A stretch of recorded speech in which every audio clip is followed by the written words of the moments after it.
Hello and welcome to ReelTok episode 172.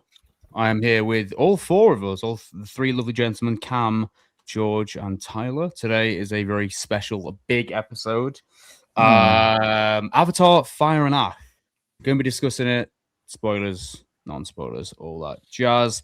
Our final episode, just to make all aware before we go away. I don't think me and Cam are going to be on next week. I don't think Cam's on next week due to travel, etc. So George and Tyler will definitely be on next week, so they can talk about what you guys doing next week. Marty. Oh shit, man! That's Marty. We'll probably get a guest or something. So stay tuned. We're gonna have to be a little flexible the next few weeks because we're gonna this next episode is gonna be Cam and Seth will be traveling during it. The episode after that should be our in-person episode revealing the ReelTok nominees. And then we're going to talk about the next. That's crazy, dude. We got to plan some stuff.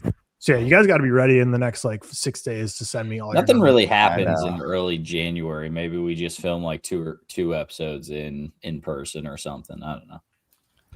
Maybe. But we wouldn't have news or anything, I guess. Yeah, I mean, we'll talk about it. That's why I texted you guys the other day. I'm like, urgent. What did we do? Free that weekend, so we might have just filmed 2 episodes that one weekend. Didn't we play? We played a card game when we were all together for one episode, right? I have another card game as well. Movie. Someone sent us another movie card game, so I'll have to remember that.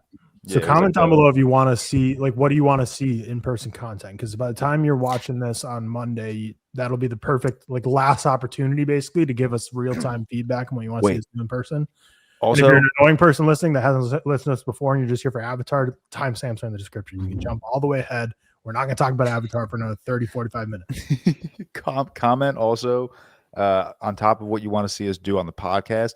What kind of TikTok videos do you want to see from the four of us? Actually, because we need ideas for that. Okay, we need ideas. We need to come prepared. All right. And comment which Pantone shade of red sunburnt will Cam get? And comment 3 Avatar character names. So I don't believe you know. Surely he's not going to get that. All right. 2 minutes into the episode, if we don't have at least 200 comments on this one, we're flops. Yeah, we're commenting how pretty I look today. But yeah, Avatar Fire and Ash, shout out to those 2 producers as always, Ollie Powell, Cody Whitney, and Stefan Johnson. Appreciate you guys very much. If you haven't already, check out the Patreon. You'll get access to our Discord, plus many other benefits and all that jazz. Link in bio, and check us out on Spotify, blah, blah, YouTube, whatever. For our exclusive Patreon episodes, Cam and I had a wild one last week, so you're gonna want to.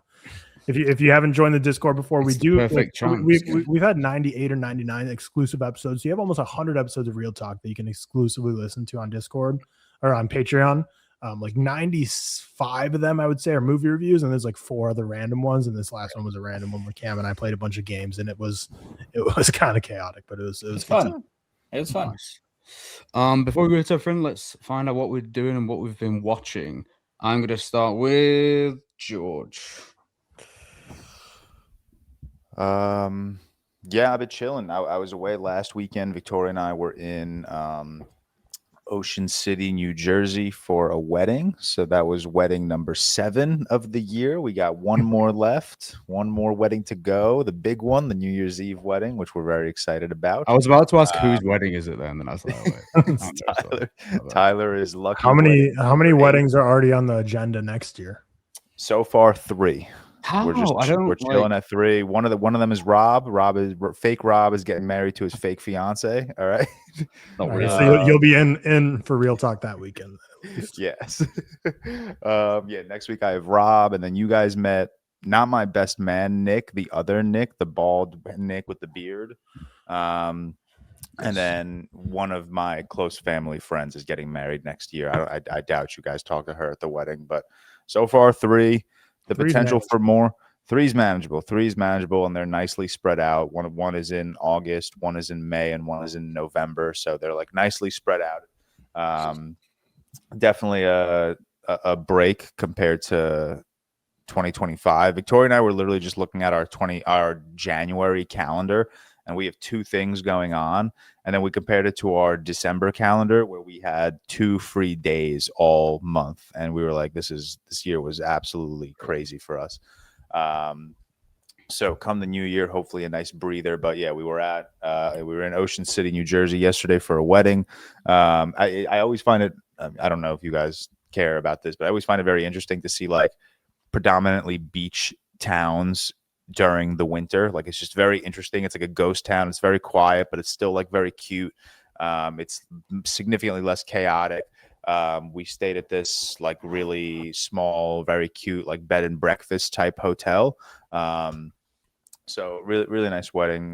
Got to see a few college people that we haven't seen in a couple of years, which is always nice. The shout out the Duck Takes boys for being on last week for covering for us. Great episode, great chatter. You guys are very funny.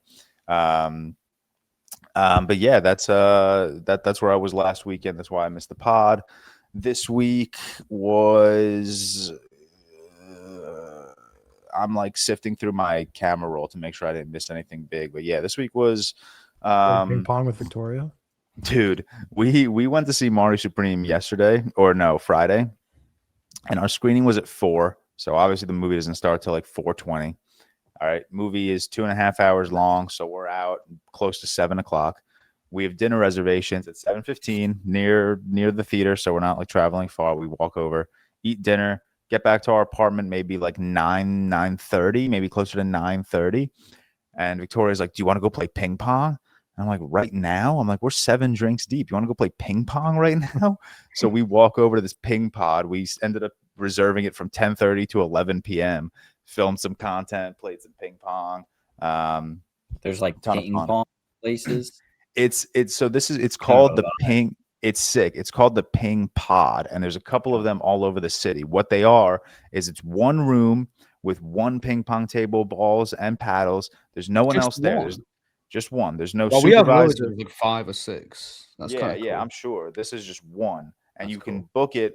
It's open 24/7, and you can book it in half-hour increments, and it's $25 per half hour. You go. When you book it, you get like a confirmation code, and that's like the pin you enter to get into the room, and the room is yours for however long you book it. So we booked it for a half hour.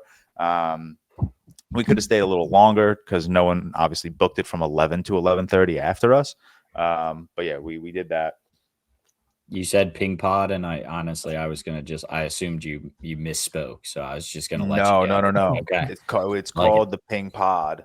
Sure. Yeah, it's just a pod of ping pong. Yeah, it's a ping pot pod. of ping. I was home yesterday. We have we do like a cousins game night on my side, my cousins every year around the holidays, just to like get us all together, because as we get older we're like more split up around the holidays. So we try to do like one little like game night together, or like dinner and a game night where we just like hang out all night. So we were back on Long Island during the day hanging with my parents. My grandma came home from Greece. She was there for 3 months, so we caught up with her a lot. She was asking all sorts of questions about you guys, asking Cam how the house is, asking asking if Tyler's ready for the wedding. She gets all her information from this podcast. She loves you guys. It's always so funny. But yeah, that's it's been a hectic month. A lot of all over the place. Got to see 28 years later the Bone Temple. Won't say anything. Doesn't come out for I think doesn't come out till January 10th or some shit. Yeah, like a long time. Is it embargoed? Yeah, heavily as well. Review embargo. Well, yeah, review, not social. Review that kind of so yeah. Yeah, Seth, I know you saw it as well. I'm excited to talk about this one. I'm excited to rewatch it. I'm very excited to rewatch it. I'm very excited to talk about it.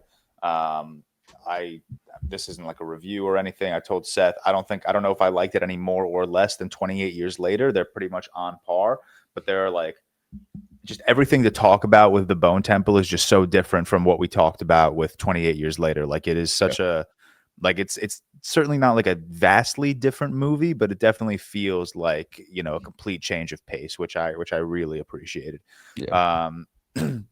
Seth, I actually got an email last night at 11 p.m. asking from the person that invited me to the early screening of the Bone Temple, asking if I'd be interested in interviewing Jack O'Connell in January because he's going to be in New York for a press junket. Yeah. Oh, you gonna do it? I'm assuming you're gonna do it. Of course, I'm going to do it. I got to respond. I got to Fucking make sure I'm love not doing that guy, anything. man. Yeah, Love he's that sick, guy. dude. I want to ask him so many questions. James Bond.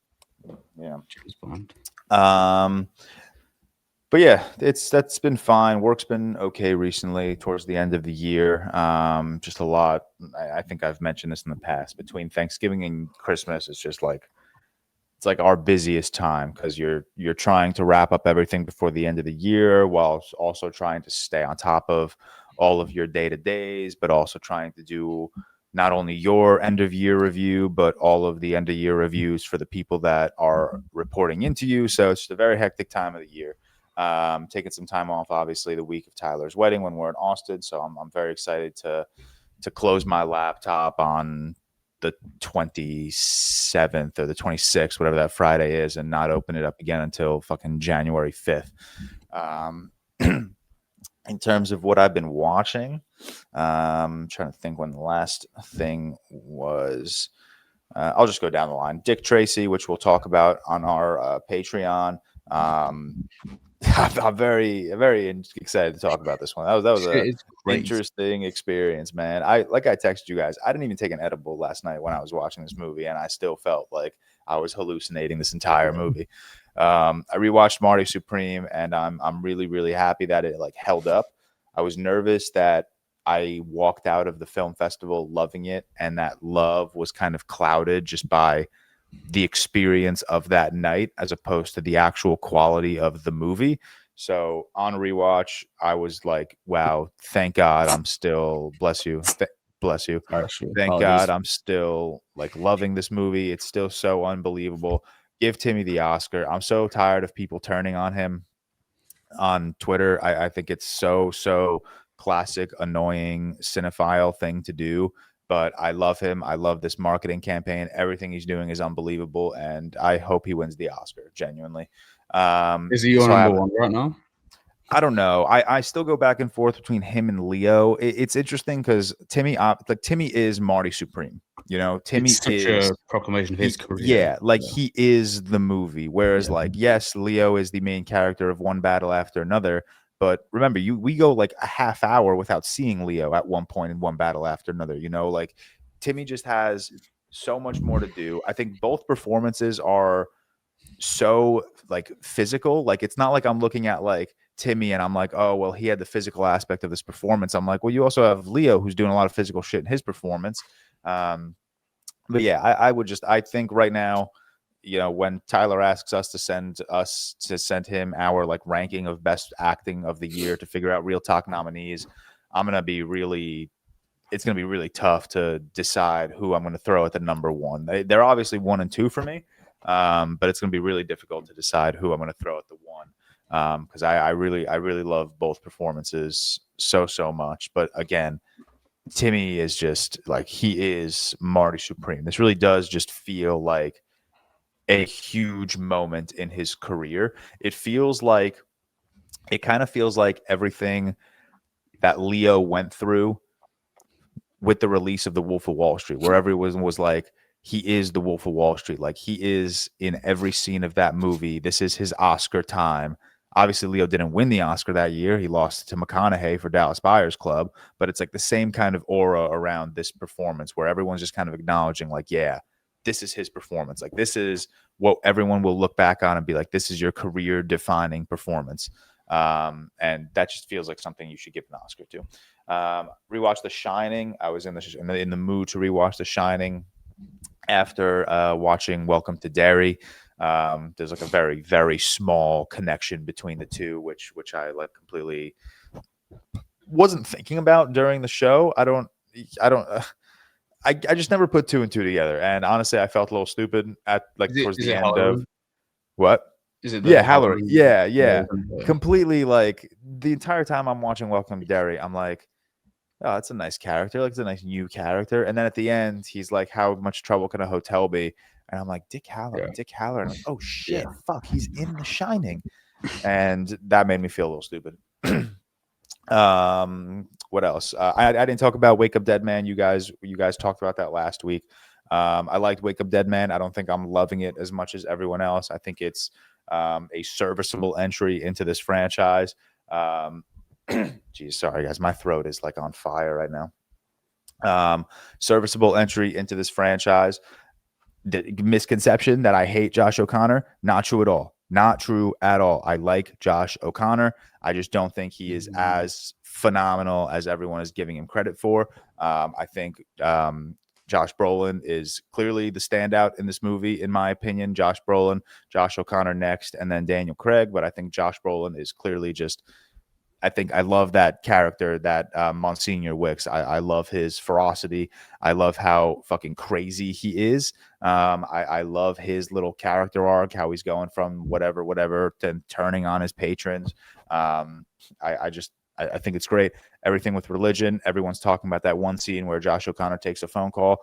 Definitely one of the standout scenes of the movie. It's beautiful. It's absolutely gorgeous. I love the way this movie is shot, as all Knives Out movies are shot. I think there's really cool things that Rian Johnson is doing when he's telling flashbacks, and how every flashback kind of looks a little bit different depending on who is recalling that memory. I always love like those little like creative decisions. And I love all of the TikTok edits that Take Me to Church is being thrown on over Wake Up Dead Man. They're so sick. It's such a good song. And honestly, I see Take Me to Church and Josh O'Connor, and I'm like, that's a great combo. Like, that's kind of beautiful. So yeah, I liked Wake Up Dead Man. Probably my second favorite Knives Out right now. I rewatched the first one the day before I watched Wake Up Dead Man, and the first one's just so good, man. The first one is just so, I love like that autumn vibe, that cozy vibe of like this older wooden mansion. Like everything just works about that movie. Like even towards the end, like the switch ups of the medicines. I love how all of that unfolds, and like, you know, you learn that he didn't even, like, no one murdered him, like he killed himself literally. And I just thought that was a very interesting swap up. You're gonna get a comment, George. You get a comment. What? That's the that movie came out 7. I don't care. That movie came out 7 years. That ago. movie came out forever ago. Yeah. Yeah. If you haven't watched it, that's your fault, man. Yeah.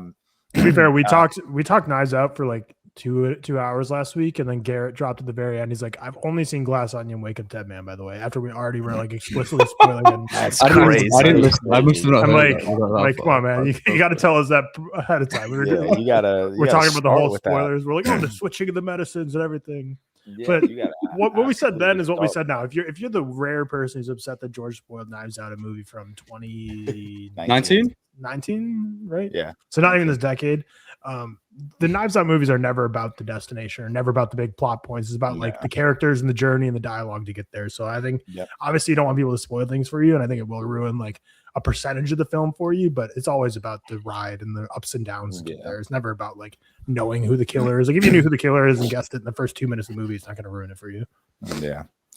But yeah, I mean, that's it. A couple other comedies, a couple other short films that I'm not going to waste time chatting about, but yeah, this week should be fine. Should be chill. In office Monday, Tuesday. Should be home Wednesday, Thursday. Friday, we're recording the pod in the morning, I believe. Wait, you're recording the pod on Friday? Yeah. That's the plan. Oh.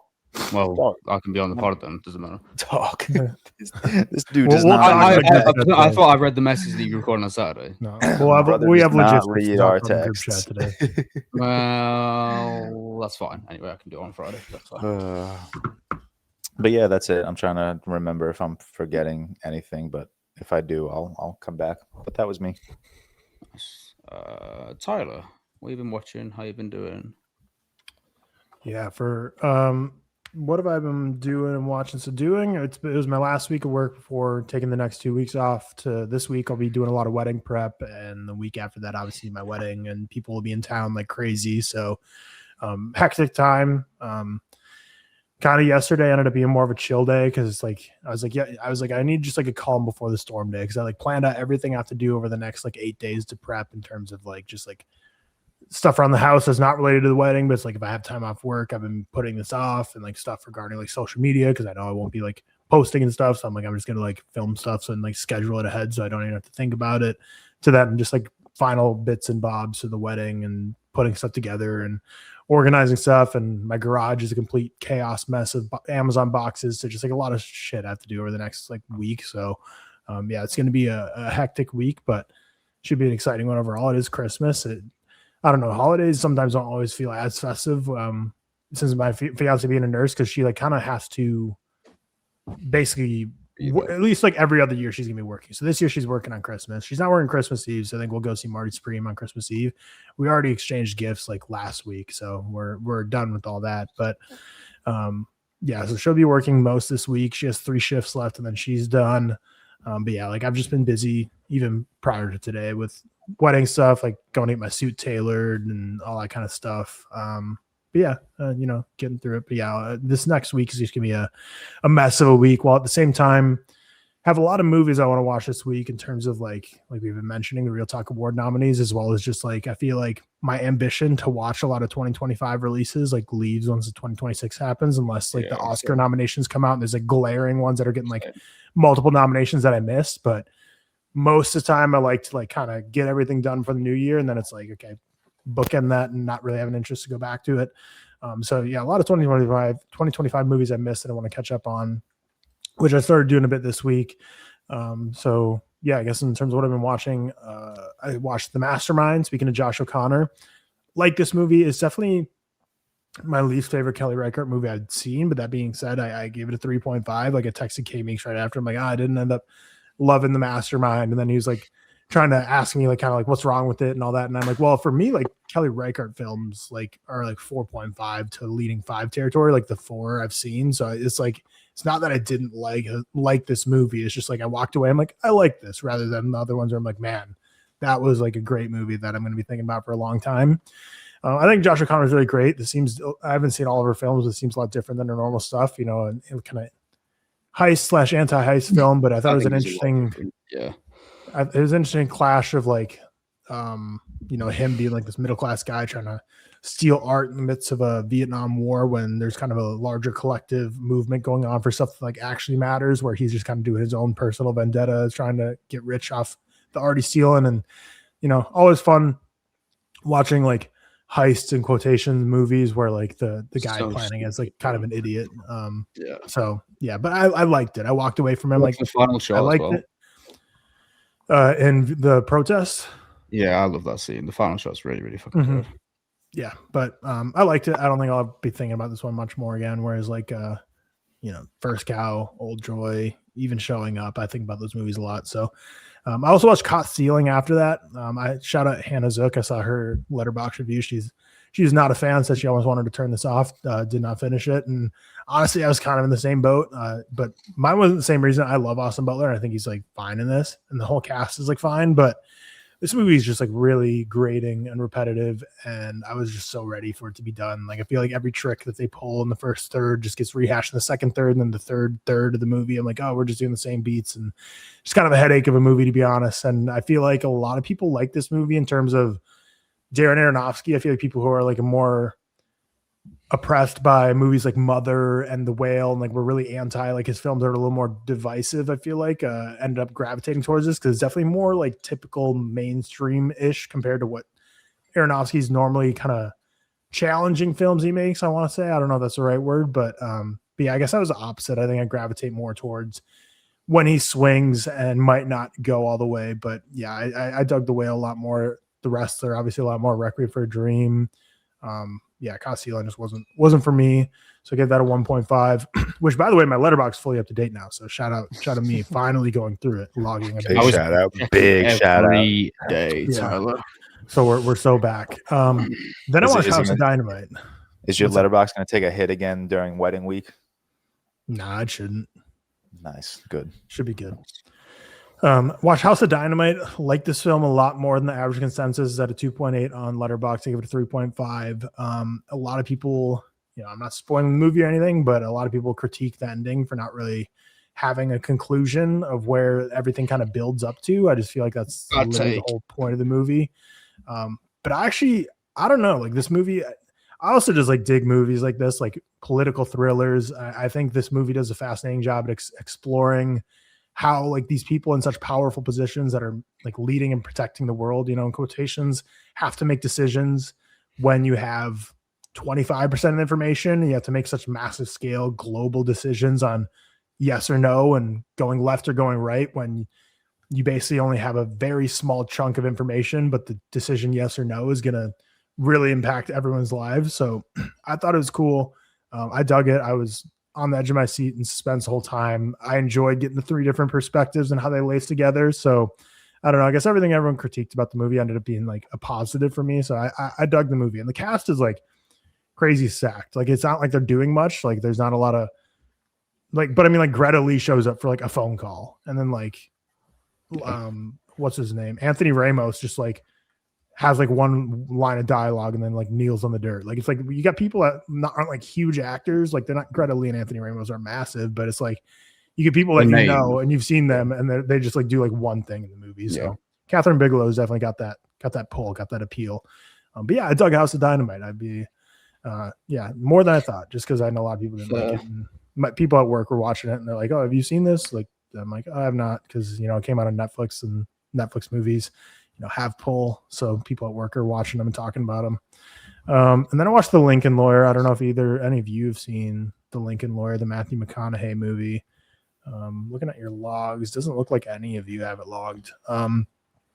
But this movie's cool. It's the first movie so if you listened or read the book Green Lights, like his book about his life story, or if you just know Matthew McConaughey's life story, like this is the first movie he made after his multi-year hiatus from acting, where he basically was doing all rom-coms, and he said, I want to be a dramatic actor, so I'm making the decision, like I'm not going to accept any job offers unless they're like a dramatic role that I'm interested in. I'm not doing these rom-coms that'll make me rich but doesn't fulfill me as an actor. So he took a few years off, and this was kind of his first like, hey, I'm a dramatic actor now. And I think this movie's very fun, completely silly for sure. It's about this lawyer who is kind of almost like a superhero in his lawyer abilities. Like he has like a team of like a motorcycle gang is like his like enforcers, and he's like, it's very like grounded, like the real movie. Like there's no like supernatural elements, but he's like almost a superhero in the way that he's just able to pull off the craziest things in the courtroom, and how he's able to pull evidence, and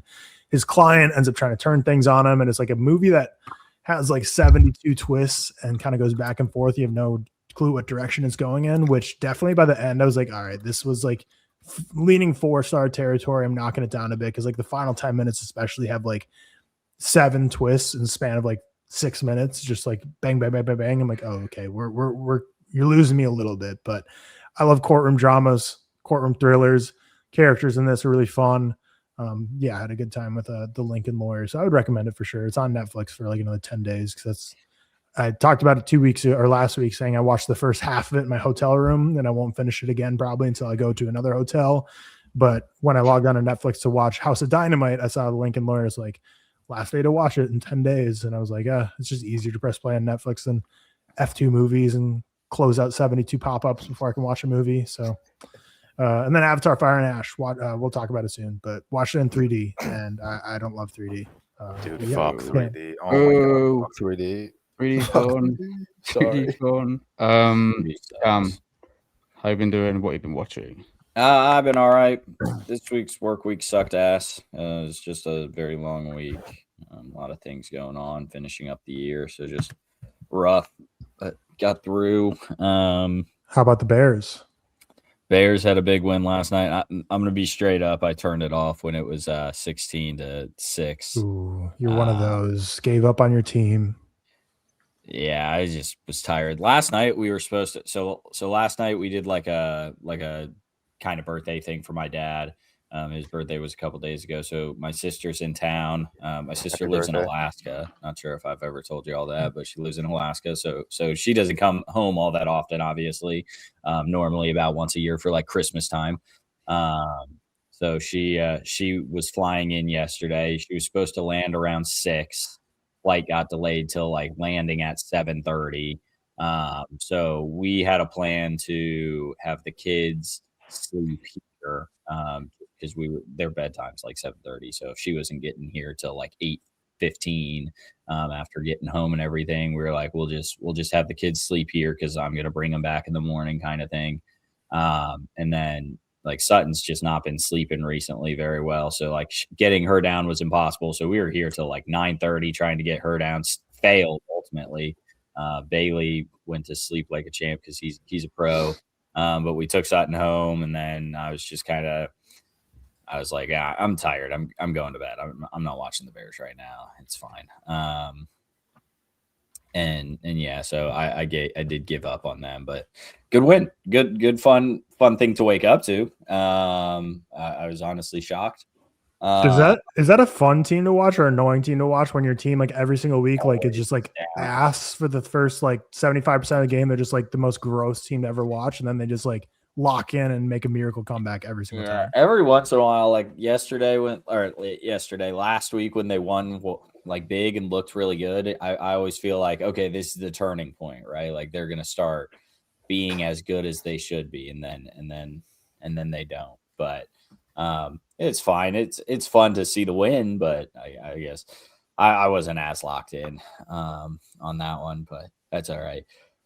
Purdue, however, won last night. Big win. Other than that, not a whole lot going on with me. Watched all the Avatars this week. Watched Dick Tracy last week. What? It's just a rough trilogy to watch in a week. Oh, shut up, you. I don't. Emma first time watched on both of them, right? Oh, Did she go with you to watched finish? Avatar and Way of Water, and basically her criticism after the two was they're not good enough to make a third, and they're all the same, or at least both of them are the same. And I was like, hey, guess what? The third's the same, but third one's the exact same. We'll get into that. And like 2009, she was like, I'm sure in 2009 this looked great, but this looks like shit. James Cameron's literally killing Cameron. Yeah. Shout out Jimmy C. That's about all I watched this week. I'm trying to think if there are any shows. Oh, I have been watching the Percy Jackson show. It's a whole lot of okay. Season 2 just came out, or you're prepping for season 2? I see a lot of promo for came it. out. Yeah, Okay. Season 2. It's 3 episodes in. I think it's 8 episodes total, if I had to guess. It's fine.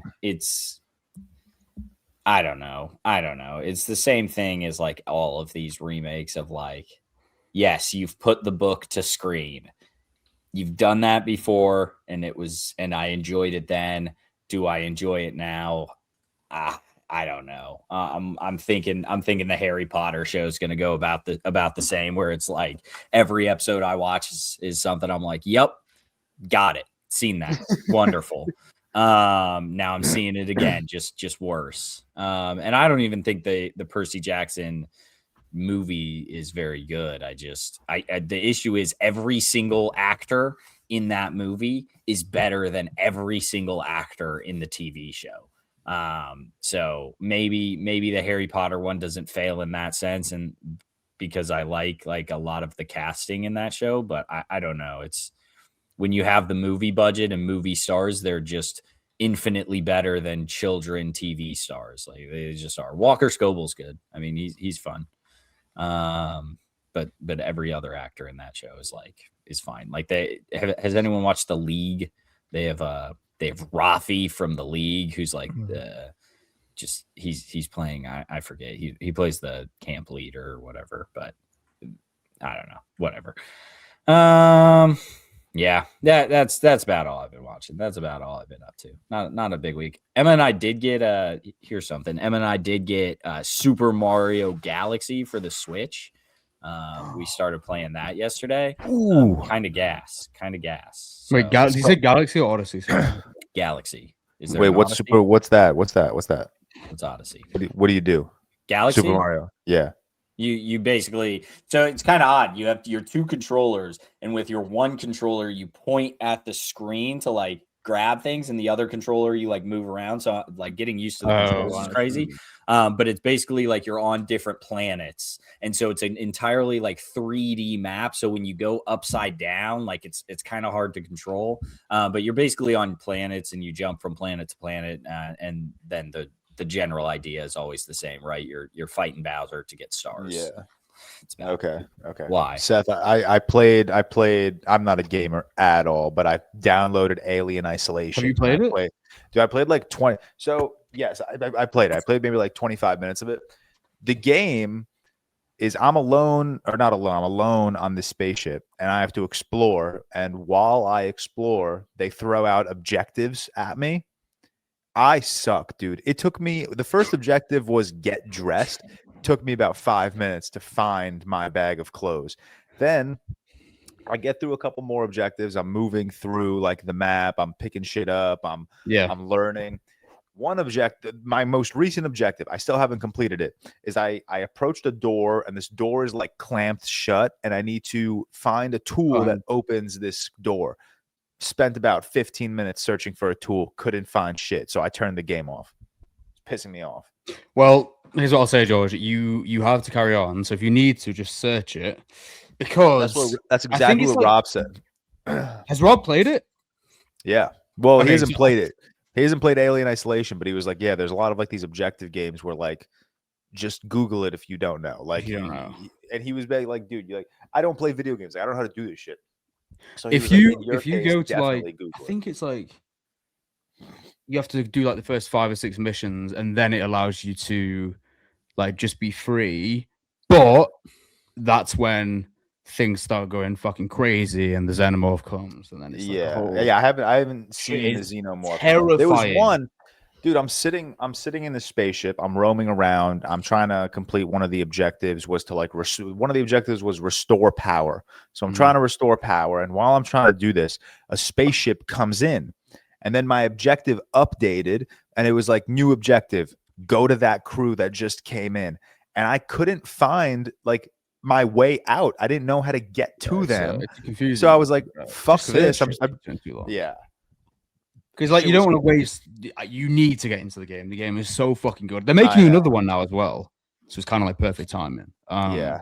I mean, I'm gonna keep playing it. I'm gonna keep going because I want to get to the xenomorph stuff. But yeah, shit. It was interesting because like the game opens and you're on a spaceship with a crew, and then you go to another spaceship that sent out a distress beacon. And all of your crew dies trying to get on that except you. So I was like, shit, now I'm alone. It's an isolated game, Alien. Yeah, I was like, fuck, I'm all alone now. This shit sucks. Are you going to bring your Switch to Should I? Like, I will. I think so. I think it'd be fun. Like having like at night, just play some fucking whatever. Yeah. Is there a way? Do you have a Switch? Do you guys have a Switch? I never lie, but I'm going to buy a Switch. Cam just said he's playing Switch. Right. How do I get more storage on my Switch? Don't have an answer for you there. Delete games? Do you? Yeah, you have to delete games, but like that's what I can't imagine. Because when I was downloading Alien Isolation, it was like 17 gigabytes to download it, and I only had like 9 gigabytes remaining. Well, how many games have you got on your? Can't imagine that was game number 5. Yeah, you won't be able to hold that many. But it doesn't mean you lose them. Why you can download them at any point. You need the card. You need the card. I don't know what the card is. Like an actual. Is every game you own like downloaded? Yeah. Okay. Yeah, so it's like a PS5. If you download every single game, because you're downloading the full data every single game, you can only hold so many games. You need to offload the app. Whereas if you've got the card, i.e. the disc in the PS5, you only have to download like the actual copying file. Okay. It just means if you're buying them on the store, you can only hold like 4 or 5 max. Yeah. I thought it was like an iPhone situation where if I needed more storage, I could just like upgrade my Nintendo subscription or something. No, that would be ideal. But it's literally. I was like, guys, I was like, this was the 5th thing I've ever downloaded. I was like, there's no way this massive. Yeah, if you download electronic thing can't hold 5 games. It can't. Yeah. It's cooked, brother. It's cooked. Crazy. Whatever. But yeah, I'll bring the Switch. Cool. Cam, what have you been watching? I don't know if I talked that. Yep. Avatar. Did you? Yep. Avatar. All right. Well, I wanted. Jackson went through that. Yep. I wanted to hear it again. So do it again. Nope. I'm good. Oh, appreciate that though. I did nothing. Like George said, I went to 28 years later, Bone Temple. What can I say? Like nothing. I mean, I liked it. Nothing. Yeah. That's Near DaCosta has the juice. Near DaCosta good somehow has the. I was looking after. I was like, I know she did the Marvels, but like, what else has she done? Didn't she? She did like nothing. She's done nothing Candyman's else. good. Candyman is good. I think I But like. She does have a Can't new movie remember that came that. out about a month ago. Hedda. What movie? Oh, Hedda is apparently really good. Actually, Oh, that's the one with the Tessa Thompson one. Yeah. I Okay. haven't seen 'Cause that. I was looking at her filmography. I was like, Bone I can't Temple is believe she great. did Like, Marvel. I genuinely, I really like Bone Temple, and I think I'll like it more on rewatch. But I was like, what was what did Danny Boyle see in her that like no? Well, one that's the sees? thing. Maybe he Like, why would they saw give something- her the keys to the franchise? if she has the trust to hold the keys for the sequel of what I believe to be the best one, yeah, she has something, and as we've seen, she has something. She definitely has the sauce. It's got I mean, the I'm fucking I'm sauce. very happy about it. Yeah, she definitely Yeah. has the sauce because that was a sick movie. Watch Marty Supreme as well. Obviously, I will be talking about next week. Hot take, good film, very It's good. crazy. By the way, George, just obviously you've seen it, 2.5 hours. Yeah, and It it feels like a flies fucking by. hour, man. It It flies by, man. Well, I mean, it's a safety. It echoes the intensity of like an uncut gem, or something, where it's like Yeah, fucking nonstop. Loved it, amazing. Watched Wake Up Dead Man, didn't speak that last week. I really liked it. It's probably my favorite. That or the first. I think they're like the two that I hold very very higher above Glass Onion. Love the religious iconography. I think it's definitely my favorite. I mean, it fits like kind of what I like the I don't most. think you Really guys like understand Connor. Glass Onion. I think that's what I found. Glass Onion's Glass Onion's fucking peak. mid. Needed Glass more- Onion's the yeah, only yeah. one I think looks quite like as well. I Did think the you first did you guys one- notice that Joseph Gordon-Levitt is in Wake Up Dead Man? Yeah, I saw it. Yeah. Who was he? No, I again? didn't. What is he? I was wondering during the He, movie. he's the baseball announcer in Oh, yeah. the Funny. Hell yeah. baseball game that Samson is watching and Okay. listening to throughout the I movie. do like that little. That's That funny. little. I honestly asked that question like when I was watching it with Emma, and she had no clue what I was talking about, obviously. Yeah. So Yeah, I do quite like that. It's quite fun. Apparently, his debut with him is really good. I need to watch that actually. But yeah, I loved Wake Up Dead Man. I thought it was great. Really dynamic. Great conversation. I don't think the mystery's like as strong as previous, maybe, but I just think it has a lot to talk about, and I really enjoyed it. Watched The King because I wanted to watch another Chalamet. Yeah, younger Chalamet.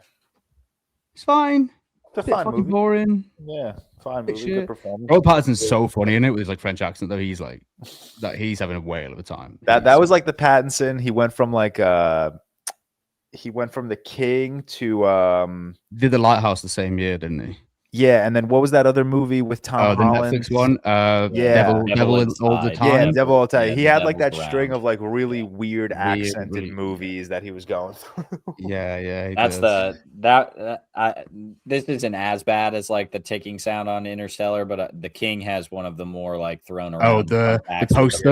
The poster. poster Yeah. is just It is a cool fucking poster, correct. to be Which fair. is hard Great as poster. fuck. It's fucking Which is great cool. poster. that's hard That as is But I fuck. agree with you. I see that all the fucking Yeah, time. I see that All the once time. every 3 months, probably. Yeah, Dude, movie fun I'm facts on I'm Twitter. making or some that shit. video today.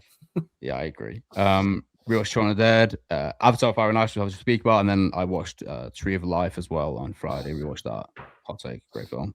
Loved it, and I've been watching Better Call Saul. I think we're like middle of season 3 now, so been ticking that off as well. And with that, we move into. Hey guys, real quick, I'm excited to see y'all. Dude, I'm so Hey guys, real quick, I'm excited. It's a week today. yeah. It is a Yeah, week today, crazy. Sunday. I gotta try. What time do you get in, Seth? man. I asked you Oh, this. yeah, this we were week. just asking asking why. Late? Oh, okay. Or So, Yeah, what time not do early, you I get in? think. Is What? what? So I think it's like 2:30, No, 4:30. 4:30. not waiting for you at the airport. Then I apologize. I didn't expect it to wait 6 hours. Cam, See don't you in worry. Valhalla. Well, you have to bear in mind. I was my worried it was flight- going to be like George was like an hour after me, and you were an hour after George, so I'd end No. up waiting 2 hours. But like I can't not wait. And I was like, man, I don't want to wait that long. But it's 6 hours, brother. I'll see you in Valhalla. That's crazy. well, my flight's. You have to bear in mind how fucking far I'm going for this. Yeah, I know. My flight's, I believe it. I just forgot when you were getting in. My flight's 10 hours 45 minutes. I think it is. Brutal. I am We flying. can watch. That is rough, brother. You should watch the 365 Days trilogy. Yes, brother. That wouldn't even they'll cover. be- That would you cover reckon like they'll be less on than half your BA? flight. BA be Throw it having on. them. I'll check. Throw it on. Throw it on. Let's move on to Avatar: Fire and Ice. Run through the synopsis real Quick. Hey. I know. I'm just struggling to find it. Okay, here we go. We got a very Here's a synopsis. You're gonna say a funny joke. I don't care about Same George. synopsis is 1 and 2. Well, actually, 2. Really, 2. I'll give you 2. I'll give you.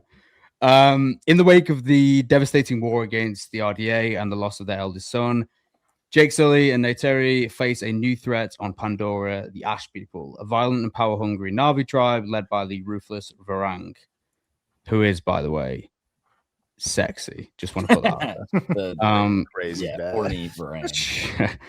Jake's family must horny fight as for their survival and the future of Pandora in a conflict that pushes them to their emotional and physical limits.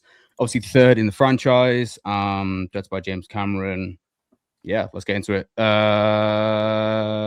Spoiler free first, and then we'll kind of move on to the more intricate stuff. Who do I want to start with? I think I'm going to give George his moment. Let's go low to high.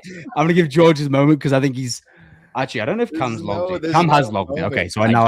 I just logged it. Just seeing it. Yeah. So now I know that Cam is. That George is the lowest. So we're going to start. What George Cam log it at?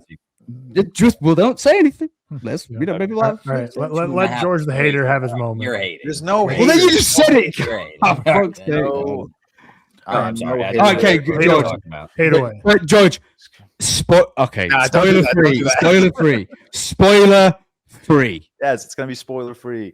I'm no hater. Okay, stop. Don't do that. Oh shit. No, okay, wait. I'm no Avatar hater. Okay, I am certainly no Avatar defender, though. Okay, these movies, and I am not apologizing for any of this. I know on film Twitter, people defend these movies till the day they die, and that's cool. And I'm happy you guys love these movies. And I'm sorry I don't, or I'm not sorry. I'm not apologizing. These movies, yeah, I just said I'm not apologizing, then I apologize. These movies are a chore to sit through. They are. I felt like I was in that theater for a week straight. I do not watch these movies because I want to. I watch these movies because I feel obligated to, because I feel obligated to watch whatever the next James Cameron technical marvel is. That's the only reason I watch these boring drags of a movie. I don't watch them for their characters. They all suck. I don't watch them for the relationships. They're all hollow. I don't even watch them for the world building, which is crazy because I love genre films. I should love these movies, but I just do not give a shit about any of them. The acting, I certainly don't watch this movie for the acting. I think the adults are serviceable and fine. Every kid is doing all-time bad things in this movie. No kid, no person in this movie under the age of 35 knows how to act at all. Okay, it is horrifying to watch. Sigourney Weaver's pretty good. Sigourney Weaver I cannot believe she is in this movie. The fact that she's still playing a kid is that was my joke. She was crazy. under 35. It's absolutely horrendous that she's still doing that child performance. It is such trash. Okay, there's this where Way of Water, my score leans slightly positive, is because regardless of my lack of care for these characters or relationships, I think The Way of Water at least tries for some thematic richness. Okay, we're really focusing on family, we're really focusing on loyalty, we're really focusing on betrayal in Way of Water, whereas everything in Fire and Ash, I'm like, there's no thematic richness. I don't care about anything going on with the families. I don't care about anything going on with the relationships. I don't care about these kids betraying their parents for the sake of this dumb fucking whale that's dying. I don't care about any of it. Okay, it's so. Have you got anything positive to say? This is like the most half-a-star review I've ever heard in my life. No, it's because I'm sick and tired of film Twitter love it. bashing everyone for disliking these movies. If you can't see why people dislike these movies, I think you're out of your mind. Okay, and we are, and you know what? We are going to talk about cultural impact. Okay, every time these movies come around, the only thing people talk about is the box office numbers and whether or not these movies have cultural impact. No one ever talks. I would argue that's more what the haters. No one ever talks about the characters. No one ever talks about the stakes. No one ever talks about the worlds. All we talk about is the box office and whether or not these movies have cultural impact. Those are the only conversations around the Avatar movies. Okay, no one's wearing these things for Halloween. No one outside of actually, did you see? No, I'm not, what if Dua Lipa were a Navi? I saw That would be a see that. crazy Halloween outfit. no one is wearing these for Halloween. 3C Films wore it on TikTok. Don't George. care. Actually, Didn't wrong. ask. There you go. Don't care. No one Cool on guy, no by one the way. no one outside of a few love people this. on film Twitter have an Avatar poster hanging in their home. Okay, if I pulled 1,000 people off the streets of New York and asked me to name them one character in this movie, Oh, outside of don't Jake fucking Sully, no! I can't. I can't. One- No, it's so dumb. one character outside of Jake Sully in these Avatar movies, 999 of them would look at me dead in the eye and say, "I have no idea." Here's my take. 1,000 And if I asked all 1,000 of those people to tell me who plays Jake Sully, 1,000 of them would not be able to No one name knows that. Sam actor. Worthington. No one knows Sam Worthington. I do want to We're throw talking in my two cultural- cents. No one knows Darth Vader's actor. If he asked 1,000 That's fine. people, Well, I'm just telling you. Okay, I if mean, you don't people know James James Earl Earl Jones, you're Jones, out of but your they don't mind. know. If you ask 1,000 people in New The York, average would not- person they does would not know know. James Earl They know Jones. James Earl Jones, but I guarantee you, an average person would not know that. James I Earl can't even Jones throw out plays the fucking actor Mufasa, name bro. I right cannot. now. I It's- cannot. No, I'm not saying people don't know him. I'm just saying if you ask It's the average an person This who's is- not a this Star is Wars the fan, third- that This is the third Avatar movie. Combined, these movies are going to make $6.5 billion. And James Cameron, I admire you. I don't know how you're filling seats with a movie that comes and goes so easily. Okay, no one in the world is sitting at home saying, "I want to rewatch Avatar," unless an Avatar movie is about to come out. Okay, no, I like Avatar. I need to sit down with James Cameron and I genuinely need to ask him, like, how do you do it? How do you get people to sit in a movie where no one will remember anything that happens? Okay, it's unbelievable. These movies are such a drag to sit love through. You got to. I do you need got to to- reduce your rating to like a half star. I need This to. man Quaritch, this bad guy Quaritch, Sucks. find a new sucks. I hobby, agree. find a Yep. new hobby, find a new Yep. goal in life. You Yep. suck at what you do. Yep. Okay, just switch up your career Yep. path. You are getting clapped Yep. every single movie. You suck as a villain. It's I'm so with you. unbelievable. Dude. Here's my take. Can I jump in real quick, George? Because Yes. I agree 100%. Worst part of these movies, Quaritch sucks. Useless So villain, bad. awful villain, so bad. Here's my take. At least in Empire Strikes Back, you get a Darth Vader win. In like Harry Potter, you get Lord Voldemort win. It's not in the first you get a three you get a movies, villain you win don't- in you- Avengers Infinity War. Infinity War, you get a Thanos win. If you have a big villain, give them a movie. Give them something. Give them a moment. Quaritch Something. 3 times now. Don't has spoil sucked. shit. I don't Huh? care. He's 0-3. He's We're 0-3. edging on Suck spoilers. at your And he job. sucks. You You're suck forgetting that at point. your job. No aura, lame villain, no cool moments. I don't care about then let's end this part. And actually, I do care about the Way of Water. Way of Water, good. I don't care about the final fight in this one. Quaritch the only thing sucks, James Cameron man. added That's to my take. Quaritch's character this movie is he made him horny. That's the only thing James Cameron did, was he made this character horny. He is the same shitty villain from The Way of Water and the first Avatar movie. It's unbelievable. Maybe everyone on film Twitter feels such a need to defend the cultural impact of these movies because deep down they know that there is some validity to this fucking art. Stop! Don't do that. They know that there is some Love this. validity to this goddamn argument that these movies have zero cultural impact. Okay, But There's does that no- matter if people enjoy them? That's my only argument. No, absolutely not. Like I said, I'm happy. I am so happy that you guys. enjoyed No, these it's movies. not. I I genuinely am think so. the And, I'm character gen- argument and is like, again, like I No, said, I have 100% agreement that like I just watched all 3 of these and could not tell you any characters' names. but I could say like you 3 maybe, but three, but I don't think that's a negative. Seth, though. you I don't. can, Seth, you can I name disagree. more movies in the Marvel, more characters in the Marvel Cinematic Universe than you. Well, that's can. because Marvel is an entity. That's a there's crazy. 18 Marvel's an entity that's lasted. They're 30 movies in that. superheroes. Sorry. I'm just No, but saying. you like my these point movies is, more. right, You like these movies more. I can name. I'm probably with you in that. I could probably name like. Oh, probably now I could name more. But the average day I could name like I don't know, 4. Like if I ask you, do you know Seth, who Moat okay, right there. is? You can name 3 or 4 characters, and you're at the top of people who love these movies. I'm not No, at the top. No, I'm nowhere near the He's top. not nearly the top. I'm not- There no. are people. Who I'm nowhere near the top. I really like these films. I don't like. I'm not like a lot. All my point is that I think naming characters, I don't personally, I don't care. If I enjoy, if I enjoy the films, I don't care about naming characters. That's all I'm saying. I'm the opposite. If I enjoy the films, I'm gonna. No, I agree. I understand. I can name you every character, but I think naming like if you saying that like you could name Marvel characters, like, well, yeah, of course I fucking can. Yeah, Marvel, I disagree with that argument, but I do think it's worth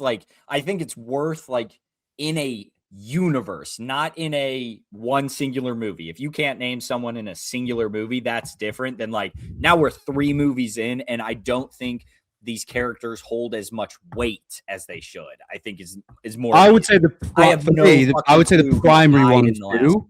I would say the primary ones do, but I also agree that I think a lot of the side guys you just kind of forget about, and that's fair. Yes. So I'm just saying, for me, like it's not something that bothers me that I can't remember a character's name per se. Let me take over. Listen, it doesn't. Hold on, it doesn't bother. Like I don't care that I can't name any, and I don't care that anyone else can name. I just think that when we're talking cultural impact, that is such a big conversation that these movies don't have a Luke Skywalker or a Princess Leia or an Aragon or like a big character that like people are going to consistently talk about and bring up and even remember. That's my problem with this cultural impact. I do agree with you. I think Jake Sully's a big character, but obviously not at that level. I agree. But then I also think we're comparing apples and oranges. I think in terms of like Lord of the Rings, you can point out the literature. At this point, though, you're 3 movies in. It's a no. What I'm saying is long-standing franchises. I think comparing it with something else is fine, but I think using Marvel, Lord of the Rings, and Star Wars as the examples. Marvel is something that's been ingrained in culture for however long. Wait, Star Wars has been ingrained in culture since like 70, whatever it was. Lord of the Rings is one of the greatest pieces of literature and one of the most renowned pieces of literature of all time. So I just think if we're using examples, I don't think comparing it to the 3 primary franchises of our lifetime of the past 100 years of ever is the fair example. Does that make sense? David Prowse, by the way, I forgot that's who plays Darth Vader. I couldn't think of it earlier. So sorry, David Prowse.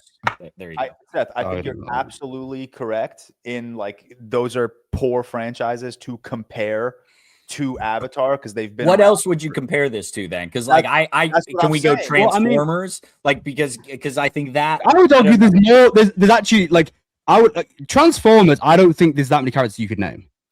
I could name a lot, but okay, maybe not you because you know. Yeah, no, I agree. You know what I mean? Like Transformers, I actually don't think is a very. You know what I think is a good comparison? I think there are a couple of good comparisons. And I think one of them is, and I'll go back to Marvel because the Guardians of the Galaxy were not nearly household names until the movies. No one knew who Groot still, or Rocket was outside of it's existing. That's existing material though. I'm just saying this has been around since 2008. When did the first Avatar? 2009, I think. But when did Guardians of the Galaxy first get? I have no idea. 2014. No, that was the film. Though was it not a previous? Like, they were I don't think anyone. Yeah, obviously they were characters for a long time. No, I'm just saying they were existing. They characters weren't popularized until James Gunn's first movie, is what I'm trying to say. Yes, I guess so. But I also think that's within a Marvel entity. So I think it's always going to be hard. I do think comparing. They're in the fucking Avengers films. So what's a good comparison? Do you want to compare Pirates of the Caribbean? My point is, original sci-fi films that have come out since? Because no. I think if you're going to give a good anyone's naming comparison, anyone other than Jack Sparrow in a Pirates film. No one's naming anyone. I mean, you're naming Captain. You're going to name your main 3, and that's it. You're naming Davy. Maybe Barbosa as well. Come on, but Davy Jones, you just know because of lore before Pirates of the Caribbean. I think a good example. Still naming Will Turner and okay, but you're doing it because you love the films. Doom Part 2 is some of my friends' favorite movies of all time. I don't know if they're naming anyone other than Paul Atreides, which is fair. And they might just call him Lisa and I think a good if you're going to give a good example, you could say something like a Transformers. I don't think the average person, other than Optimus Prime and fucking Bumblebee and what's his name? I don't know what you're going for. The Megatron. Megatron. No, what's his fucking name? Witwick. Sam Witwick. Yeah, people are probably naming him. I think Transformers. Oh no, I like Transformers. I think Transformers is a perfect example where I don't think within the creation we need to have names that are like ring true in our heads. Time out, because maybe names is not the best answer, but I think I watched all 3 of these movies again, sitting on my couch. Maybe not the best like viewing immersion. when they go back to the forest tribe in the third movie with, again, do you know who Moat is? No. I didn't. Moat Who's is Moat? Natiri's mom. It's like, Yeah, but she's barely in the film. She's like, but she's in the first, second, third. Like, I No, wouldn't. but then that's not as good because if I was to ask you a character name of someone in Dune who was in like 3 singular scenes across 3 films, or what's whatever. Florence Pugh's name in Dune? Say that I have no Florence Fade Pugh's drop. name in Dune. I don't know Florence. No, There you go. No, I don't that's disagree. exactly. I don't disagree. I apologize. Okay, but you can't name Moa, and that's you. Like No. that's ridiculous. Mo- Moat said it Pugh less is in than the Florence one Pugh. is in the one movie, and I've seen it a million times. I should know it. No doubt. I haven't seen it in a long Okay, time. but that's what yeah. I'm saying. You can't use that I thought Moa you as were an saying, example. Fade or Alpha or whatever Austin Butler's name is. Well, no, because he's a primary villain. But that's what I'm saying. Like, you just said Quedrich's name. Who's the primary villain? I told you I'm off the names. More so, I'm on to the sense when I'm watching these movies and you go from tribe to tribe. They do a good job at like making them look different. Obviously, the water people have like lighter blue skin and bigger arms, and then the fire people are a little more ashy and such. Like, I think they do a really good job with the designs, but when they go back to like the forest tribe, I'm like, who the fuck are these people? That's my big struggle with it. Is like, I just watched all 3, and even when I'm watching them back to back to back, I'm still like, who the fuck are these people? Like, when we go back, I need that introduction. And again, I might be stupid. You can answer. You can put me on big screen and say, Cam, you're stupid. That's fine. I'm just saying the like when you go movie to movie to movie, I don't think any of these characters hit like they should. I'm not Which saying I think is a valid critique, by the way. I'm not saying that's not valid. Bring it back to my original comment.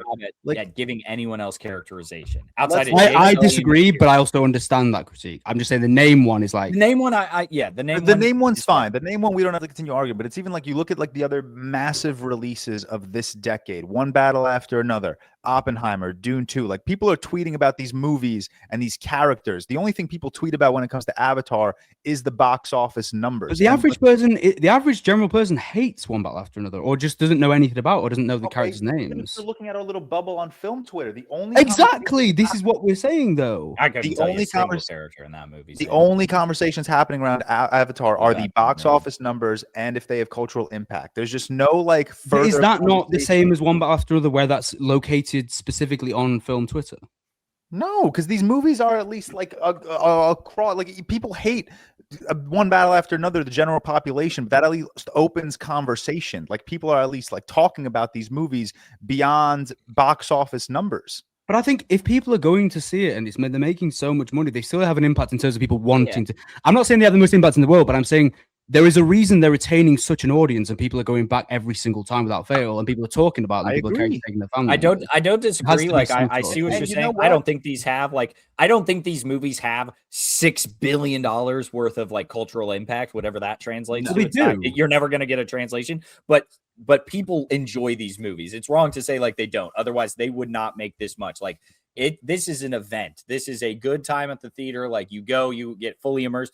Again, fuck 3D. 3D sucks. No, okay, the separate argument. People, Okay. separate argument. But people go back and are like, "Yes, can't wait to see this in 3D because it looks so good." George, I don't disagree with your hating on any of this, but well, I do, but for the most part, like I'll hate with you. Appreciate it. But a 2.5 for how good this movie looks and like the technical marvel of it. Like, I How- don't entirely agree with that score. How Like, many that times feels- do I have to look at people in water and say, "Wow, that water looks"?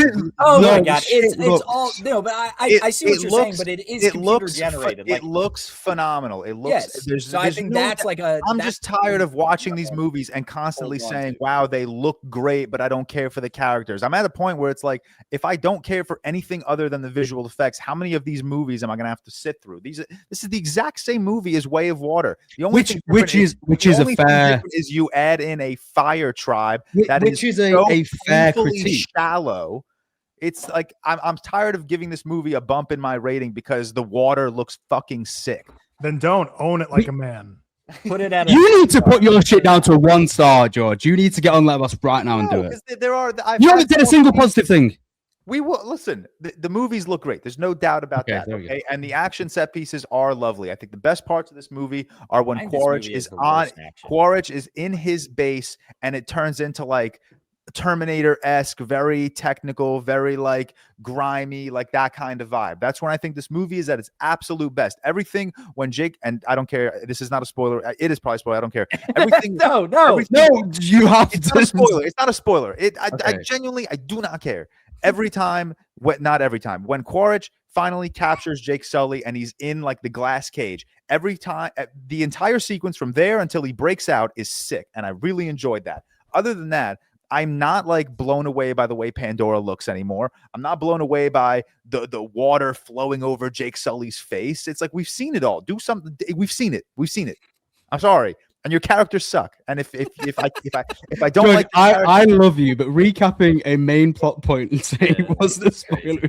I don't care. If your characters suck, if your narrative sucks, if your relationships suck, if your villain sucks, your movie is not good. I don't like the visual effects cannot hold up a movie that much, and I'm tired of acting like they can. All right, let me take over, and then let's just do quick recap or quick review, and then get into spoilers because clearly we're going to. Quaritch sucks. Varang cool. Varang's sexy, cool villain. Yeah, sexy villain. Every other character stinks. Unfortunately, it's a rehash of the first two, mostly a rehash of Way of Water, but it's beautiful. Like to sit here and say like it's not beautiful is incorrect. Which I don't think anyone is. Not saying that. Yeah, I don't think you are. Gave it a 69 out of 100. Hell yeah. You horny fuck. Got a Varang. Was that all you're saying? Yeah, I was just quick before we get into spoilers, so we can open it up some more. So I gave it 3.5. I liked Way of Water a lot more than this one, although Way of Water went up for me a lot on rewatch. So who knows, this could too.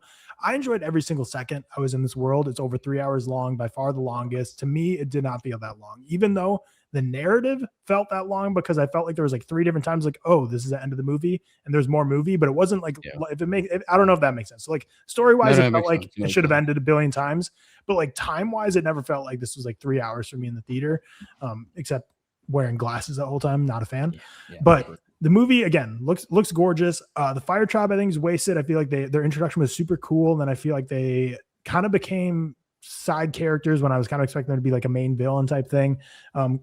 I feel like the whole Quaritch story arc was just a rehash of Avatar 1. The entire end battle was a rehash of Avatar 2. So I feel like there was a lot of rehashing. And the biggest thing that I come away from this movie saying is that I'm tired of them pulling their punches. It's the third movie in a franchise. They had like, we'll talk about it in spoilers, there's probably like 4 or 5 distinct moments. I was like, if you do this, that is so fucking cool. And I will like stand up and applaud. And every single time they pulled their punch and didn't do what I was like. There was a moment where I thought they did it. And you might have thought it as well. Same. We'll probably talk about it in spoilers. Yeah. And there was so many times I was like, that would be interesting. That would be cool. No. George. Sorry. It's bro's a fiend for spoilers. He's like, give me those.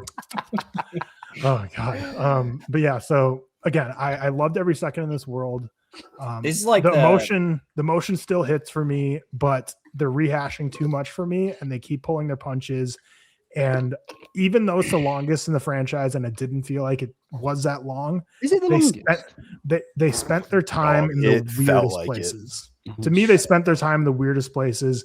We'll talk about it more in spoilers, but like specifically in the first third of the movie, there's a whole MacGuffin of like a plot point that basically the whole first hour is I'm like solving and resolving. And it's a plot point that I'm like, this is just to move a narrative forward when like in any reality, if Spider's living in a world where he needs a air mask, they would have figured that out by now. They wouldn't have waited till it was this bad. Spider way too much time for Spider in this. Yeah, he's not a good actor. With that? Okay. I like Spider the character, but I don't think he's very good. The actor. I hate both.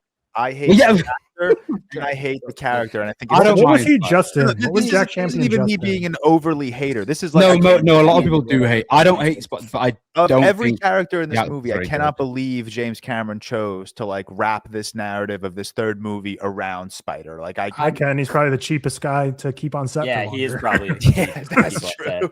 I was just Oh, Cam's gone.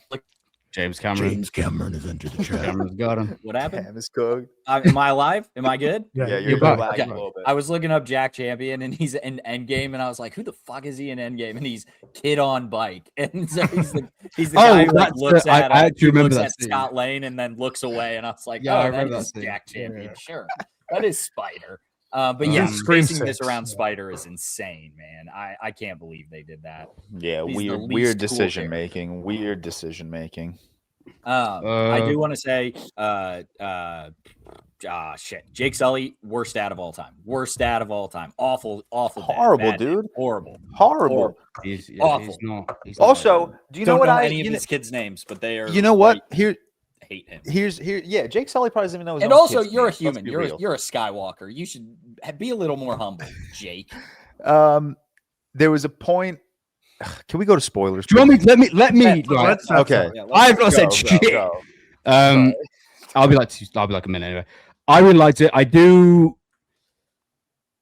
It's an interesting film because it's very much the one I understand the most of people hating because it is, and you can't really deny this, whether you want to call it a rehash or you don't. It is like it is of the second one, especially. I think I was actually going to reference if Tyler didn't say it, his review, in that he said like, for me as someone who really liked the film, and I'll go on to positives in a second. One of the main negatives is the pull of the punches at times and the continued like edge towards something that's kind of like whoa crazy and then it not being kind of annoying. Although I did really like it, I love the world. Like I love sitting in the world. Like I really enjoyed it. I know George, like you said to you, doesn't do that much for you anymore, but for me, like I just adore the visuals. I adore the setting of it. I adore the contrast in this one. Like for me, I think this is a perfect like thematic continuation from the second in terms of the grief-stricken rage and also with the Ash people as well, and that kind of inhabited space we haven't seen before. One of my favorite scenes, not a spoiler, is when we see the Ash,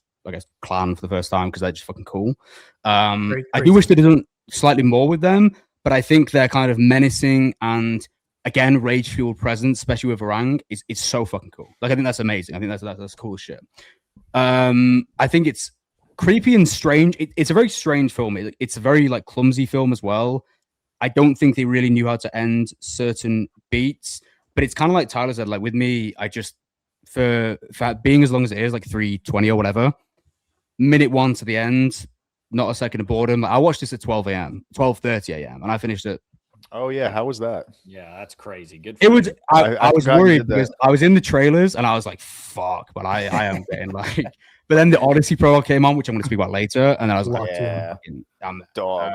And then the Avengers. I should have left after the prologue, bro. Fuck off. And then the Avengers one came out. I was like, "Oh, this is fucking shit." Let me just wait. Quick up. 2 seconds. I'm going to say one before I forget. Yeah. Set pieces wise, staging. I love the action in this. While I think it's the weakest of the three narratively, I think it has some of the best staged action of the three, especially within the first half, particularly. I love the showcase of the worlds. Like I still love the way it uses, the water. I think the score in this one is probably my favorite as well. Every time the score here, I adored it, especially with the Ash Clan and their centered, positions. I think it's like a very angry, ferocious film, and I think that comes across as being a bit clumsy sometimes because they don't really know where to put the rage in the right ways, and it kind of just continues the plot points of what we've seen before. So to cut it short, it's a rehash. But I don't really care because I kind of love just being in the world. So I agree with the criticism to a point, but these films just kind of do something for me. I will say it didn't, compared to Way of Words, which I do think, and I think we all think is the best one, didn't quite elicit the emotional reaction out of me. Okay, I mean, a key thing for me is do anything to elicit the emotional reaction. Yeah, there's nothing Like, happening. if I cry at a every time film, they show those animals. No, fuck those animals, bro. no, that makes me feel sad. No, it makes me feel sad. But I mean, like the Way of Water, like the end of Way of Water, made me like cry like lots. Like it really got some out of me. This one didn't really do that as much.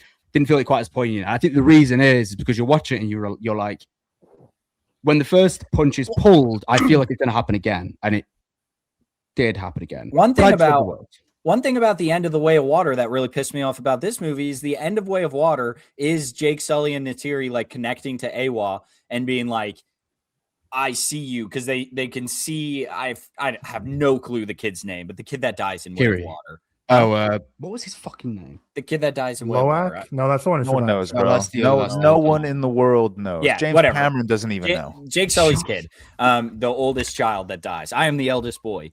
So the kid that dies, like they see him, and it ends literally with Jake Sully and Natiri like kind of coming to terms with it of like, I see you now.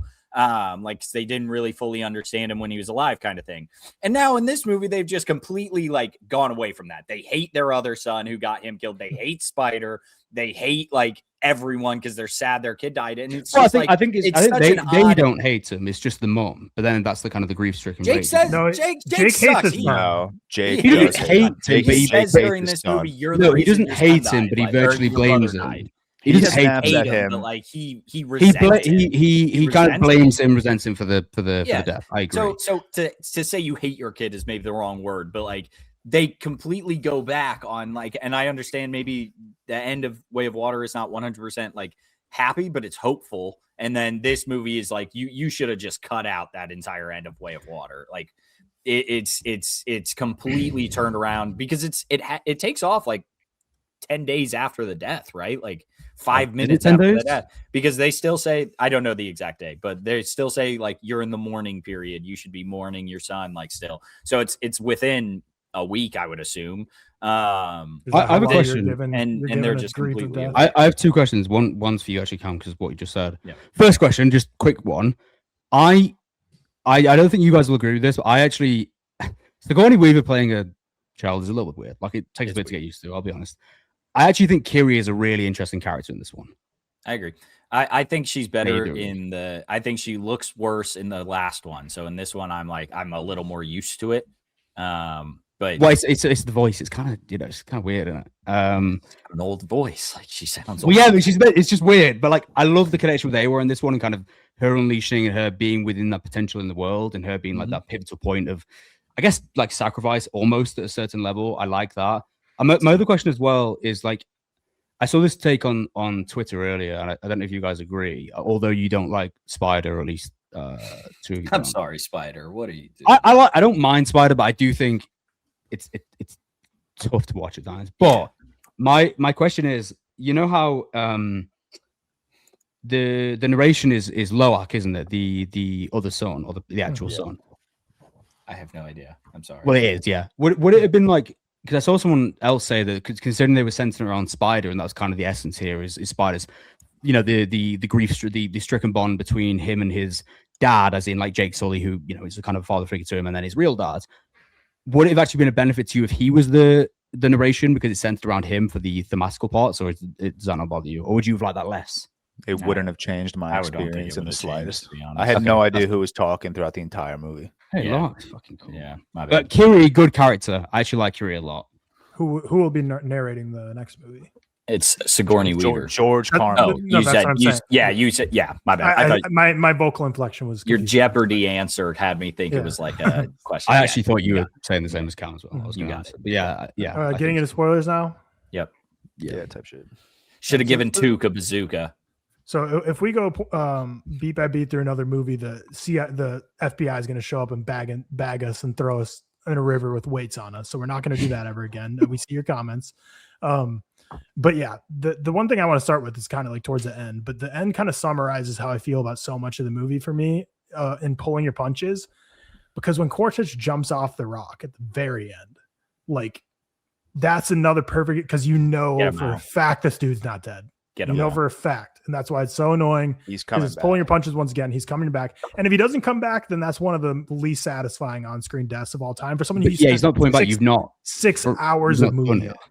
Yeah. So that was so frustrating for me. And then like in the beginning of the movie, the whole first hour, the whole MacGuffin of like Spider's mask no longer producing air properly, and he has to have a spare mask, and that kind of just carries the plot forward for the whole first hour of the movie. Like, oh, we got to go get his backup. And then they decide to send him off, and then he goes on the ship, and the ship burns down. And then it's like, oh shit, my backup's on that ship. And it's like that's just like a thing they add to the movie to be like his spare mask like has to be what drives the narrative forward.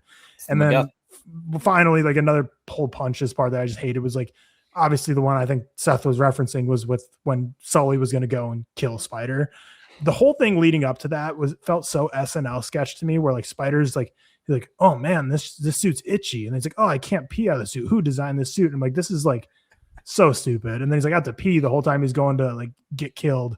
But when I thought, and the dumb thing is like, it's such bullshit by James Cameron too, to have like that sound when he like hits the knife forward. Because if you just take what a knife, was that if you, sound? If you go in your kitchen and take a knife and just stab air, no noise is coming out. In the movie, it sounds like he just sliced through something. Because It like, sounded like he put it I through thought his he actually did it. He throat. got me, to be fair. I thought and he if, did it and if they too. did that, that would have been cool as hell. But people would say, no, you can't do that because it's Jake Sully. He's like the perfect dad arc. And I know it'd be like crazy. He's not to the do perfect that. dad. He sucks. Not. No, but he's such a no, bad he's, dad. but he's not the perfect dad. But he's the. But in terms of like the themes showcase of the movie, it. like the themes of him like growing, It- the, it's the like, whole it'd be sorry, badass if so he on. did something. Like the that whole crazy. theme of the film is the broken bonds of fathership. He's not the perfect father, but he's the perfect father for the Yeah. film because he needs to kind of be there and be this guy. I think that I would have liked if James Cameron would have done that because again, it kind of centers around it, and everyone would be like, no, in terms of like general audiences, and that's maybe where we differ.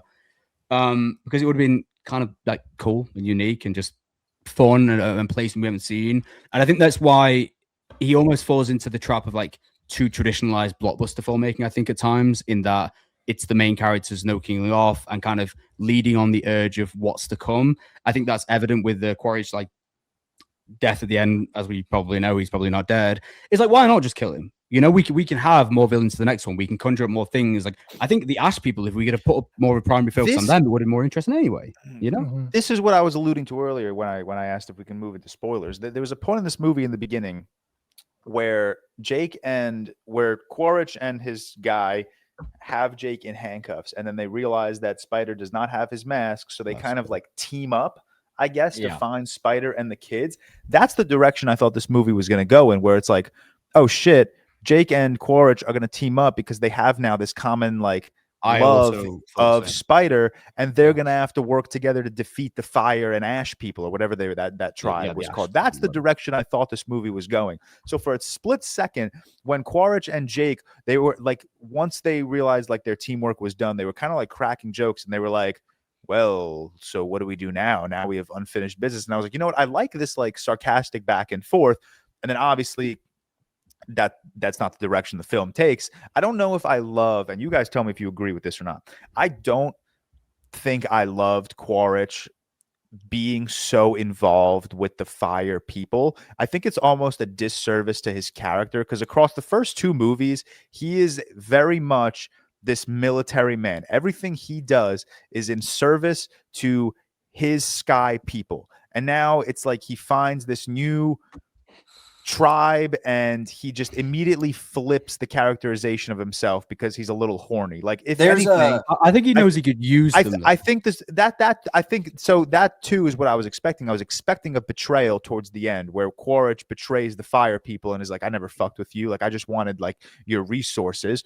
Or another route I think this movie would have benefited from is if they just committed to the three-way like war where it's like, this isn't Quaritch and the Fire people versus Jake. It's Jake versus Quaritch versus the Fire people. And that like three-way war, I think would have like done so much better in my mind, as opposed to like Quaritch completely abandoning his characterization of Avatar and Avatar Way of Water because he wants some blue tail. Like that. That's my problem with this movie. There are a lot of interviews behind behind the movie that are like, oh, this movie has like Quaritch and Jake Sully are so interesting because they're like connected, and like now Quaritch is kind of having like the Jake Sully first movie like moments where he's understanding the culture. And fuck that, because I disagree. I think Quaritch sucks in this thing, and so this is like I'm sure that's the way it was intended to be, but like Quaritch is such an awful villain that it does not be. It's not impactful to me in any pulls way. Up.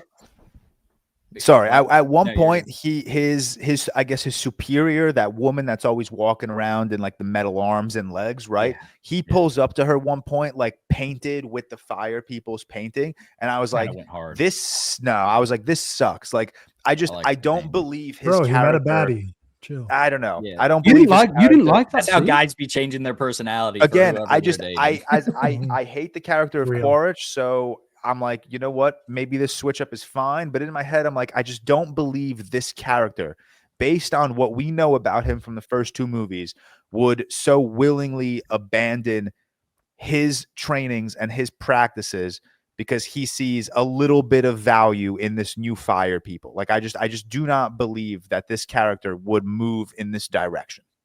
I think you could say as well that like when I mentioned when Quaritch goes to their, what do you call it, like village, I guess, for the first time. Yeah. I think it's also a case where because they're so, and again, this might be a stupid take, so let me know, but because they're so like primal and almost like the way they move and their ferocity and their anger towards the, I guess the other clans or whatever it is to reenact their vengeance. I think maybe he almost sees something not only he can use, but almost sees like some army-like traits in them as well, and someone that's so like almost like them at home in terms of their ferocity towards the clan. So it's almost like he can see the benefits of both, and he can see the benefits of teaming up because he sees almost his own anger towards them towards them in him. Does that make sense? That's kind of my interpretation. But again, like what was the benefit of the fire people outside of the fact that they loved guns and they loved killing people? Like what tactical what tactical benefit were they genuinely adding? Manpower. Like they were getting cooked. I think children at one point. I think it's the manpower, it's the flying, it's the I think it's like it was as almost well. Like it's the lack of like human. I guess they're not human, but it's a lack of like in terms of their willingness to do anything. You know, it's killing anyone who's in their path. It's their like unforgiveness. It's their like ferocity in that they can see, and because of the manpower as well, and they'll kill whatever's in their path. Maybe that's I don't know. It was more so Quaritch is struggling to take down Jake Sully with the most advanced technology at his disposal.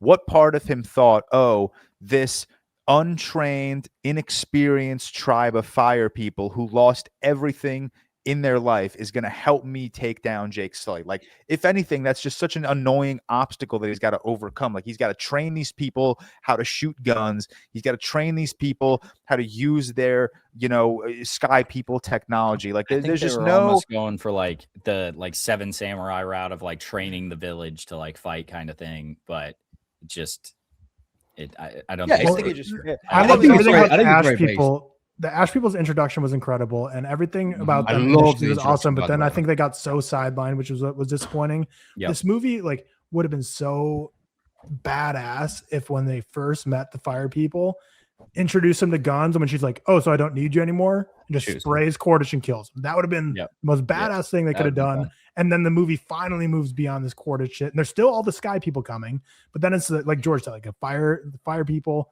water people, and the original like Sully and his clan, and the sky people, and we're done with this Quaritch arc, because I totally get the thematic elements of these movies with the father-son relationships, and now you're seeing it through Quaritch's perspective. Like, I get that everything that I think of in terms of him killing Spider, or in terms of the Ash people doing something bold, would go against those themes that James Cameron's going for. So I get if that's the theme you want, my decision ideas are stupid. But I'm just saying, for a movie like this is a movie that, if you guys remember, like, people who love these movies, when like the hype and build up to this and the trailers are coming out, they're like, oh, this movie's going to be so devastating, so emotional. And I feel like I never felt that. Wave Water made me emotional. Never felt that in this. And when you think Water had a death. When you think of the story, right? And when you think of the story of Avatar, this also the Stranger Things problem, where like Cameron, I feel like, is obsessed with all these characters so much and thinks like they're all so untouchable, when the general public is like, no, you could probably lose some of them. But the thing is, when you think about the story of Avatar and these sky people coming to Pandora, because in this movie we uncover another like thing that Pandora can provide in terms of like how they took Spider and made him be able to breathe. There's another reason now that sky people will want to take over Pandora, because there's even more health benefits and longevity. And Way of Water, we learned about like the whale, like blood or blubber, or whatever, can make you live forever, like prevents aging. This movie, we learned that you can basically become immortal through that. So when you think about the story of Avatar, now that there's so many benefits of Pandora, no matter if Quaritch and all these sky people are there or whatever are defeated, like, there's no winning for this world of Pandora. Like, that's what the story is obviously very much a Native American referential story. And that's exactly what happened. Eventually by the end, they're going to get pushed all the way out and be completely overtaken. That's where we're heading with this, or that's where it should be heading. Cause there's no world where Earth or whatever planet the sky people will come from. Like, for sure it's just Earth. There's no chance they ever leave and be when that much money and medical benefits are on the line. So this movie's got to get dark. There's supposed to be 5 movies. We don't know if James Cameron's for sure directing the next one. I think he is. I think it's just like online rumors. I think this could be like a Wes Ball kind of thing, where it's like passed on to someone else. I can I mean, just see James that. Cameron James seems Cameron uninterested is in having this some movie. crazy interviews where he's like, I don't know what's going to happen in the fourth. Where I feel Well, I like think he before realizes his Way of age Water- now, doesn't he? And he realizes before like Way how. of Water and this one, he was like, I'm making these till I die. I'm going to make 100 and then pass And then it the on. Like, Hiroshima now film. he's kind of changing his tune. And I think he's really realizing he's got no other juice for this franchise. He's realizing he has no idea where he wants to take these stories. Yeah, So he's like, I let me agree. just give it to someone else. And when it's the exact same movie for a Tim fourth and a Cameron. fifth time, they'll take the flack for it. Like, Yeah. I do Also, think that happened. maybe this is me also nitpicking. How many times am I supposed to believe that these tribal people flying with bow and arrows are gonna actually take out the most advanced military human civilization has ever? No, with, I disagree with the with that power because of they're tall, family dude. and But you could, whales. but you could say that for They're any like blockbuster, fucking though. I think they're 9 feet tall, George. Their arrows are the size of the ship. Like that's where I hear what you're saying, but the arrows are like the size of the ship. Like, I they're think that's not- nitpicking a little bit. disagree. Because in I every disagree. blockbuster, we always, if we were nitpicking every blockbuster, we could always say like, how hasn't he died there, or how hasn't he, how has he overcome that? I think that's nitpicking to the point of like, It might be George, nitpicking, George, but, like, okay, tell me like when we look at like things like the Dark Knight or the Batman, like we're not doing this shit, man. Like that's I ridiculous. don't disagree though that they are like drop a nuke on them. But you could say that to any fucking any. Oh, what about fucking like I don't know Black Panther or fucking the event? Like this is stupid arguments. No, On them. Like, the No, problem this is is stupid. You could they say this have at no anything. clue. This is stupid. This is If stupid. Quaritch changed his game plan from I need to capture Jake Sully alive to I just want Jake Sully dead, he'd be dropping A bombs left But and again, right on Pandora. but this is like cinema sins. This is Yes, stupid. I agree. I do. You like guys would be in these- fascinated to know James Cameron's next movie then. Hiroshima. Yeah, I do like that in Way of Water, which I think we've all said it. Way of Water leaps and bounds better than the rest. But Way of Water is very good. I think the first think one. I need to give it like a 4.5. I think it's that much better. But But Cam, are you? I need to get this right. Are you 3/1? yes, 2, 3, 1. Oh, I'm 2-1-3. I rewatching one. I'd care for it less and less every time I watch that movie. Boo. 2 and 3 are much better in my opinion. But what was I even saying? Oh, I like in 2, like they are training to get the like guns and everything. Like they're using guns against the people, and like that makes sense. But when you go to this water group, they're like anti that and they're anti that and this. And so I don't like that. Like just let them also evolve. Like let this Navi species also evolve to like, okay, if you're going to use this on us, we're not going to use it in general, but like we're going to kill you. Like if you're coming after us. And because man, the firepower in this is scaled up so much, and yet it still looks like they have no firepower at all. Like I know. I know you guys said that the Ash Clan. They've got a name. I can't remember the fucking name. I think they were literally just the Ash people. No, they have they do have a name. everyone's It got begins with an their M. own. It begins with an M. I can't remember what it is. But I do get. I think when people say like critique wise that they were kind of sidelined and maybe they weren't there, and if they were there, Quaritch didn't need to be there. But I do like, and obviously we mentioned the opening scene in which they're in, and also the introduction to their village, which I loved. Because I do like how we're at least getting like a darker reflection of the Na'vi and not another clan that's kind of within similar bounds. Like this is a complete like trauma-stricken, like completely darker reflection where it's just cool as fuck, and I do quite like that. Because I think it could have been operated separately, where we just saw a kind of a separate clan. Get rid of the people. But you know what I mean, though. Like I think offering like a real dark reflection of the same species or whatever. Get rid of the humans. Dramatically, so much to the film. That's my take. Get rid of the humans. I don't disagree because I actually think going back to Tyler's point, when Varang was like, "Oh, I don't need you anymore." Imagine she just shot him like crazy. And again, it goes back to the thing where Quaritch is important in the way that James Cameron's written these films. I think he's important for the father-son bond of Spider, the bonds between that, how he's been interacted, how he's kind of not there, but it's also his memories and presence. And you also got Jake. And I do understand the moral complexness of that. But then with the next film, what I think would be cool is, okay, we understand the premise of it now. I don't really think you can do the Quaritch kind of tale again necessarily.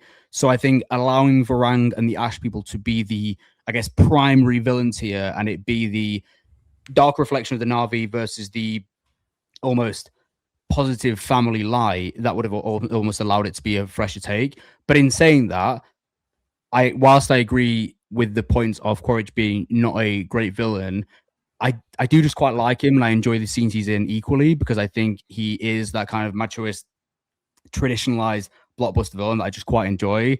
And I also think that, like, it's just kind of cool. Like, I think the fight sequences are really, really well done. So whether or not I think they're well placed sometimes, or emotionally as potent as I wanted, like they were in Avatar: The Way of Water, I do think they're staged so well to the point where I enjoy them regardless.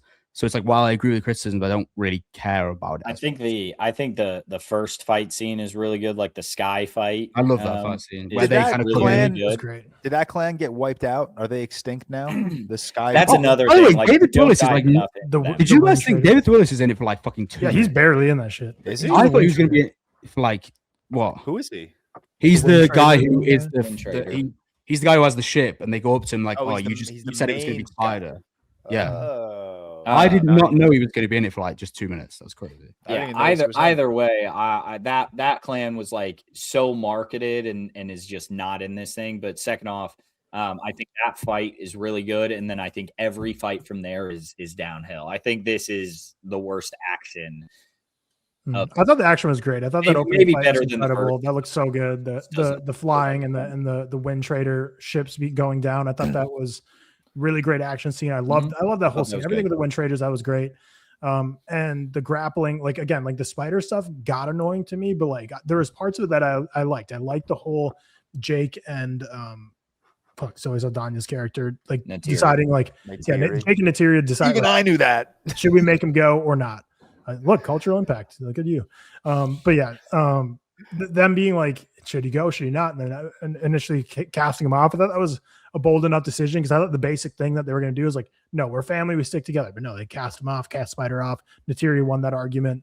And then the whole ambush, like that all. And then that leads to you meeting the Mountain Quan people, as the Ash people, and Varang. Super cool introduction sequence.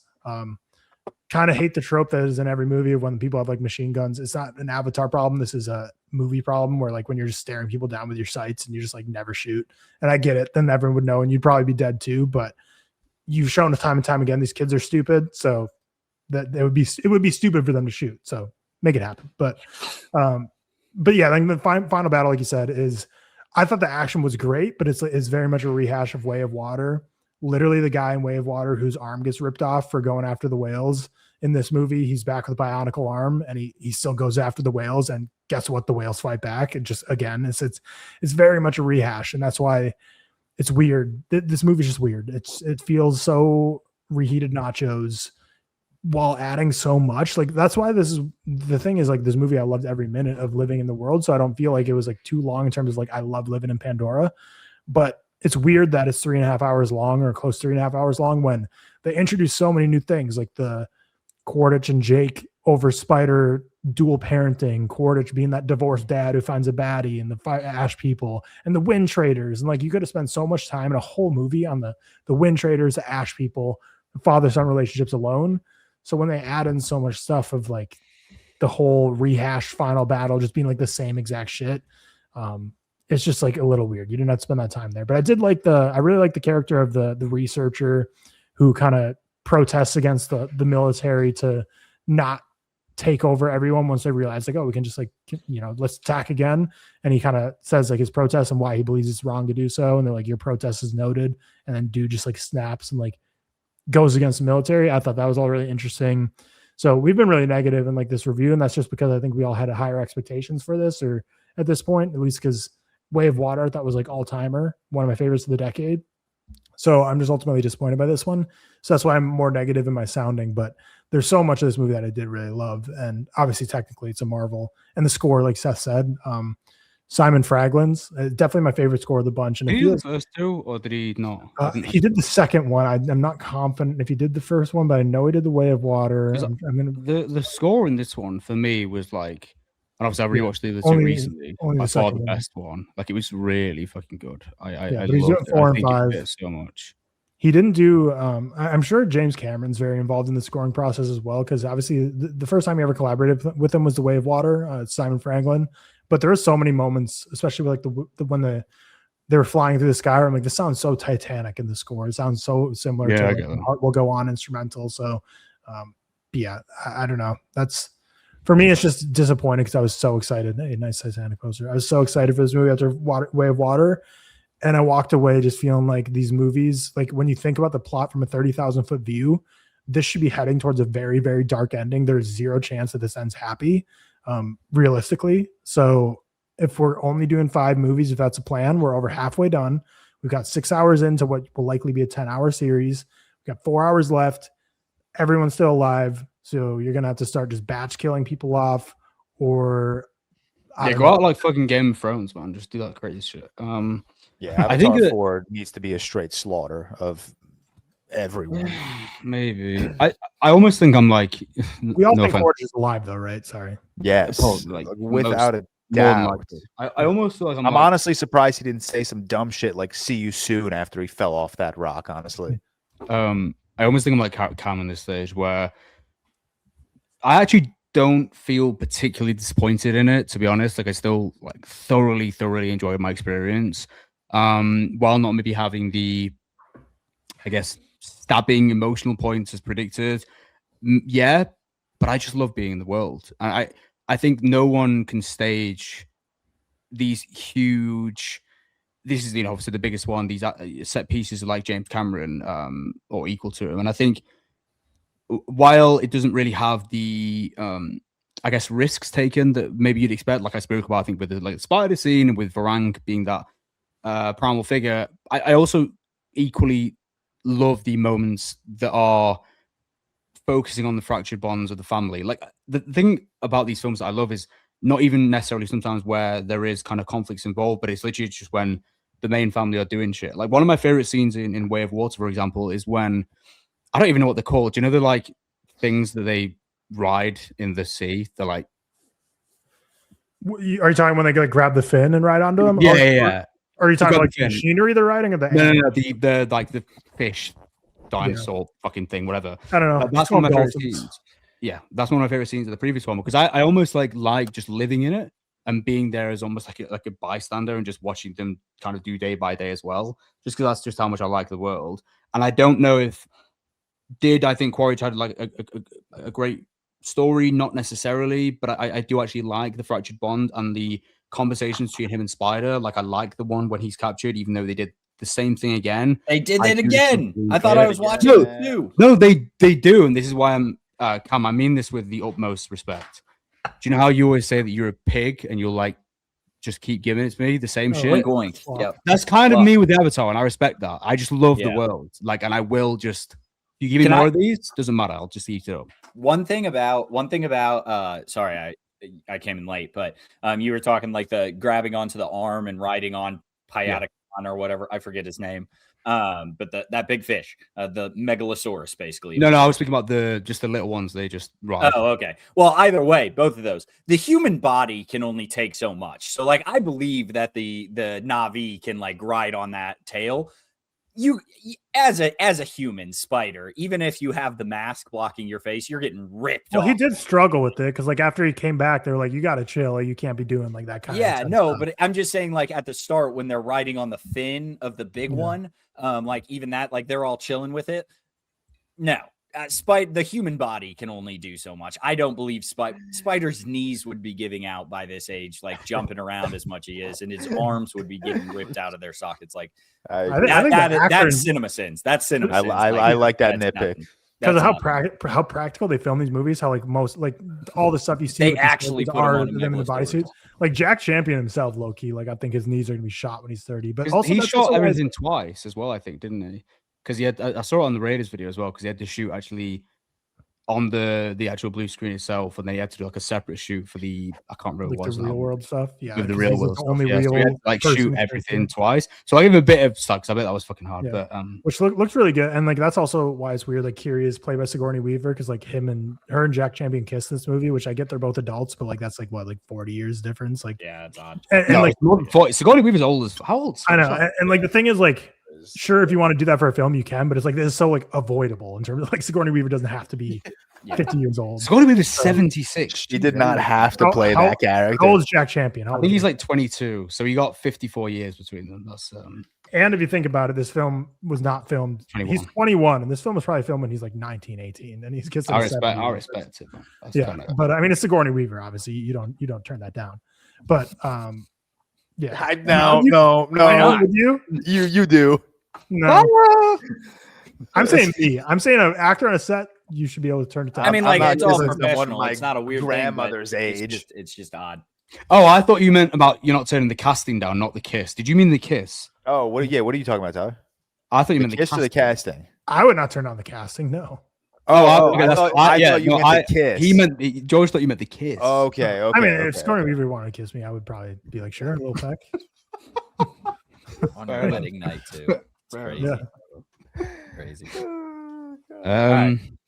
Fuck. All right, let me. Shout out Spiderheads. I want to throw out a Shout out positive. the Chris Hemsworth movie Spiderhead. No, Yeah. don't shout What? that fucking shit out. George's first premiere. Yeah, Wow, true. really? Shit. Want to throw out a positive. I've been pooping on this movie a lot, and I apologize. I don't apologize actually, but I do want to throw out a positive. Like I said, the entire sequence on the army base when Jake is captured, I really like that. I liked the moment We where already gave Jake. that positive, so it doesn't count. Well, now I'm still only one. I'm actually positive. surprised you like that scene, to be honest. No, because that's like that gave me like Terminator vibes. Like they're on this like really advanced technology. Like Pandora is just a forest and it looks sick, obviously. But I love James Cameron. It reminded me a lot of The Abyss when they're in like the submarines. It reminded me a lot of Terminator. Like I love that vibe. I love that aesthetic. I loved when like they're on the army base and they're walking through like the holograms of Pandora. I think it looks really cool. When they first bring Jake to the air base or whatever they call it, I love that everyone is like taking pictures of him and recording him. Like this is a bit like that's what this like it's a big capture. Like that is the traitor. That is the big traitor of the first Avatar movie. And now they're seeing him in the flesh as a Na'vi. And like, I was like thinking like, that's probably like such a crazy experience to be on that vessel, seeing him for the first time. I love that they are like kind of parading him around like he's this like zoo animal in this like glass cage. And everyone is just still watching him, waiting for him to do something. I thought the scientist that turned his back on the people, I thought that was a little corny. It was a little too like, okay. No, it's a rehash of one, is what I thought. Was that I don't remember the first one in fairness. So Yeah, that it's might just- be one. Well, no, it's just like all of the military people are like, oh, I don't care about their religion. And the science person, it's like, hey, maybe we should like have a little bit of respect for these people, and then they turn their back. Like that's the I don't entire remember plot that from of the one. first one, but yeah, I thought that it was a little too obvious because I was like, how is Jake going to actually get out of this? And I was like, okay, this is happening. It's a little too obvious. I do like at the end when he finally breaks Jake out, he's like, he was like, is my protest noted now? I was like, okay, that's cool. That's a cool line drop. I loved everything about Natiri coming in, using the beacon and pretending like she's one of the fire people. I like that entire sequence, that entire chase sequence. I think that's when the movie is at its absolute best. I love the color grading of the Sky People's base. I love that when you approach it, it looks like this really like almost like, I mean, obviously futuristic, but honestly, it looked like a little like post-apocalyptic in times where it looked very grimy, a lot of smokestacks. It looked very gray and shit. very gray, very industrial. Yeah, yes, industrial. Perfect way to describe it. So Thank you. I really like that. And then I will give, even though we've seen it 3 times now, I did like the final hand-to-hand combat between Jake and Quaritch.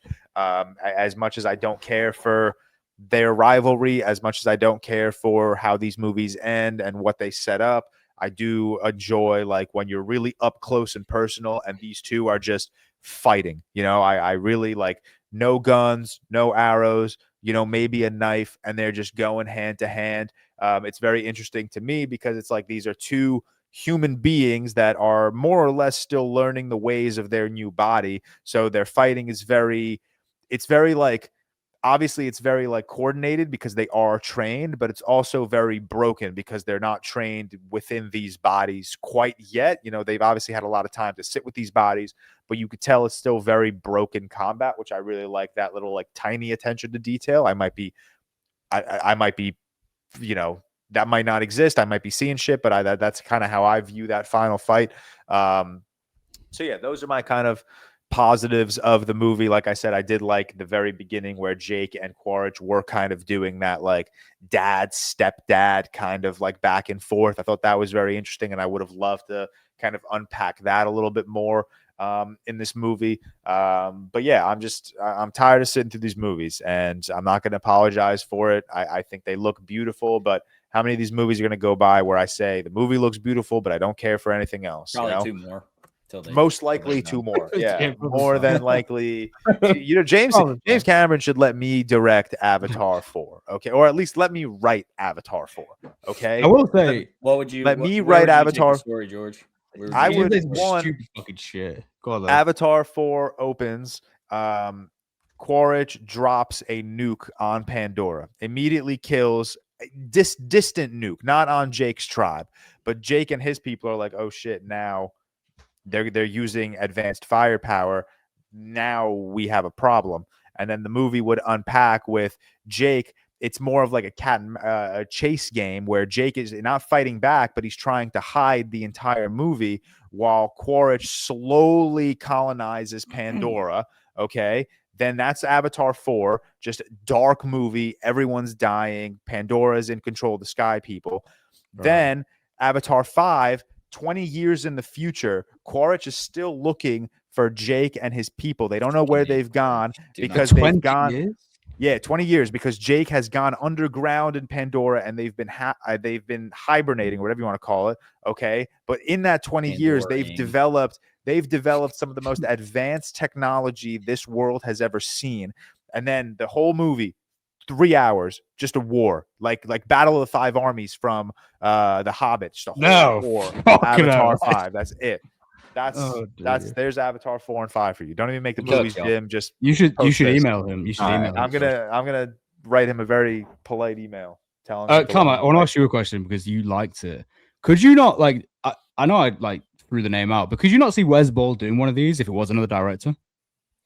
Yeah, maybe. I mean, there are a lot. You've not seen George. You've not seen Kingdom Planet of the Apes, have you? Have you? No, I haven't.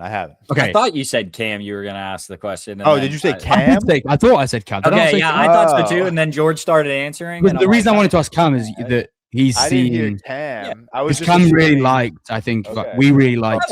He did well, but do I think he'd do a better job than James? Not better. I just like. I just want to get rid of it. Finish out his vision. And take it like a man. Don't give it out. Don't give it up. No, I agree with you completely. I'm just saying, like, if he was to do that, I could see. Yeah, that's Wes Ball being the guy. No, you know? Totally. I understand. Anything else? I'm ready to be done with this movie, frankly. Well, good films, really good films, best trilogy of all time. Well, anyway, you know that's incorrect. Better than any MCU trilogy. Anyway, no, also incorrect. But is that actually incorrect? Well, to you it is. I mean, to me, it definitely is. But what was the statement? What was you're going to say is incorrect? I don't even want to hear your opinion, George. I can't deal with it. Well, what was the statement? What was the statement? I said it's better than any MCU trilogy. No, dude. No. Right? I think I would have this below every MCU trilogy. This would be the worst MCU trilogy. Yeah, except Thor. The worst MCU trilogy. Or no, that's why I said I would have it below, or I would have it below. No, come. George said the worst MCU trilogy. Yeah, it's not better than the Iron Man trilogy. It's obviously not better than. You think this shit's worse than Ant-Man trilogy? Okay, it's better than Guardians. I'll give Guardians. Ant-Man, I'll give. Ant-Man, I'll give. Guardians is you think it's worse than the Avengers, even the Avengers trilogy of the Iron Man trilogy? Yeah, Iron Man trilogy, without a doubt. Iron Man trilogy is terrible. No, it's not even. I don't like the Iron Man trilogy even, but I do. Ant-Man is the only trilogy I would give it to. No, Thor. It's better than Thor. Thor's not a trilogy. It's 4 of them. I guess. I like Thor 1, and I really like Ragnarok. Ragnarok, yeah, but Dark World. Oh, what are we doing? Yeah. No, I can't.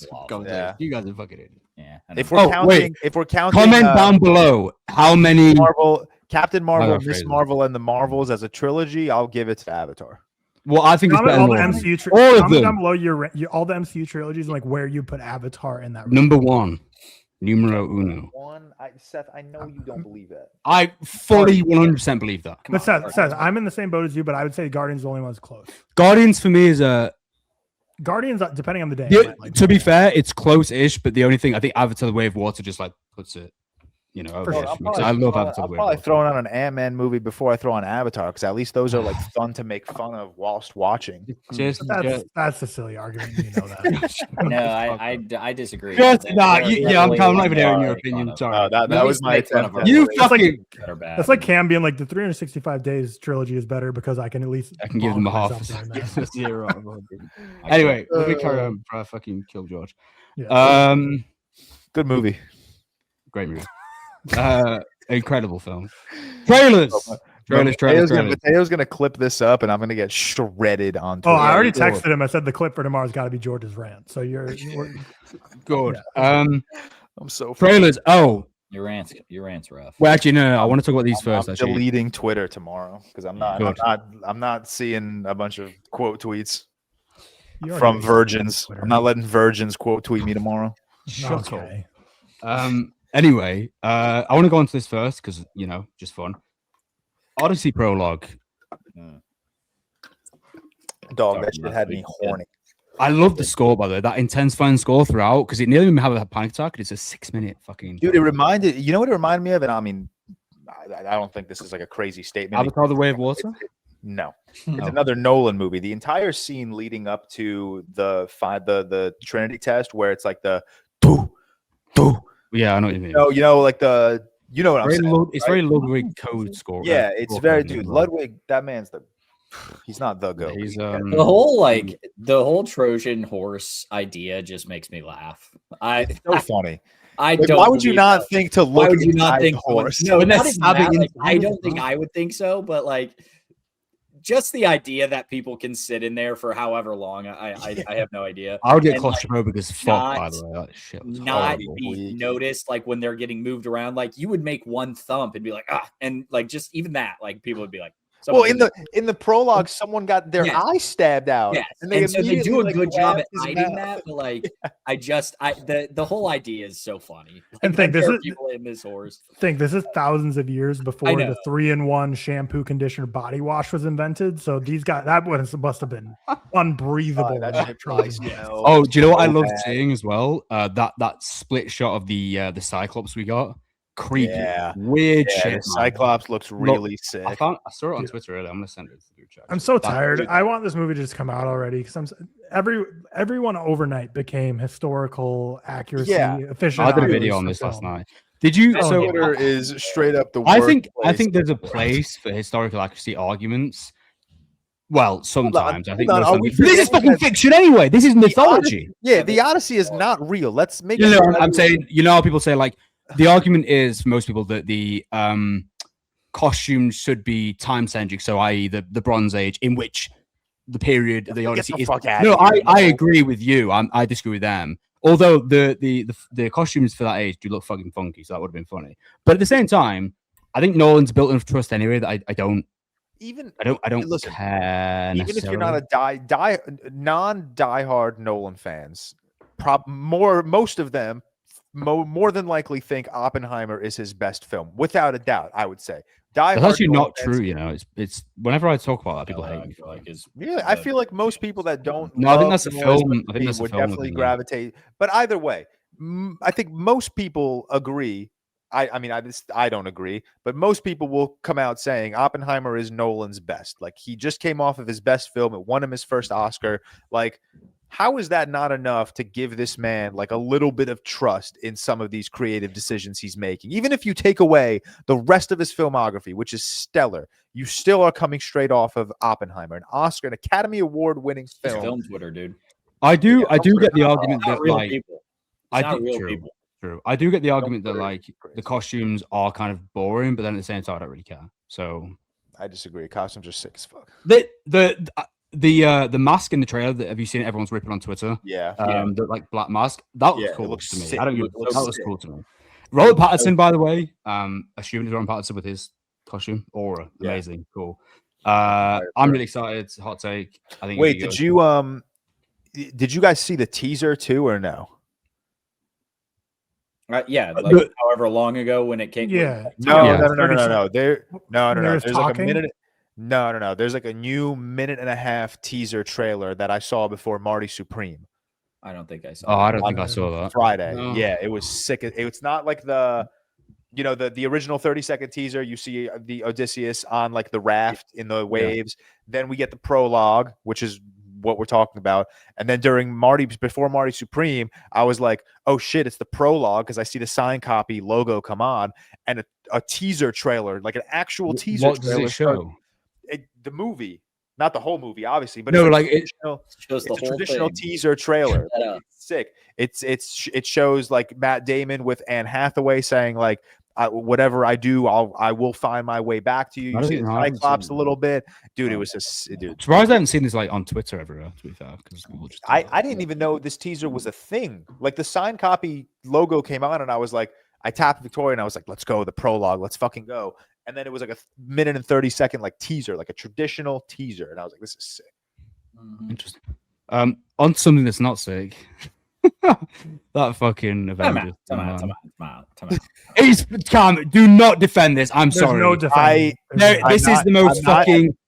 I'm George, not I don't- you defending it. fucking No. go. I'm not going to defend it, but I do see a lot of people tweeting when the Avengers Doomsday trailer ended. My theater was silent. Which mine was though. Mine was not the Avengers Doomsday teaser got more claps, and I hate saying this and I hate admitting this, but it got more claps than the Odyssey teaser. People, That's fair. people Mine in my was streaming genuinely. were clapping. Mine was. And I- People Talk about loved the fucking cultural thing. of mine. impact. No one cared. Yeah. Everyone. I was Avatar Fire and dumb. ass. Let's talk Chris Evans in Doomsday, baby. No, Yeah. come. I Look, need you. Look. If you defend this, if you defend this, I'm fucking done. If you defend this We're going for fucking money. shit, All right, we're coming for money. But hey, I'm excited. I like. Oh, I fuck. like this. I hate Give me that. more I movie. hate that the teaser ends with a countdown. The way like It's- the way the first Oppenheimer teaser had a countdown, they had a countdown, and I was like, "You're not." when that text hits the screen where it's like, we'll be returning, I'm like, yeah, Come on, and come on. they It had takes like me back this- to no, Cam, do not. That is not a good. like for you, that is the worst. Takes you back. Makes you. That feel is good. not a good that is not a good projection of where the MCU is going. Yeah. That is the worst case scenario for this. No, dude. So what it is is $1 trillion to Kevin Feige and the boys. I'm gonna do a prediction. Avengers Doomsday won't hit $1 billion. I think No, it will you're hit wrong. $1 billion, but I don't think it'll Yeah. make.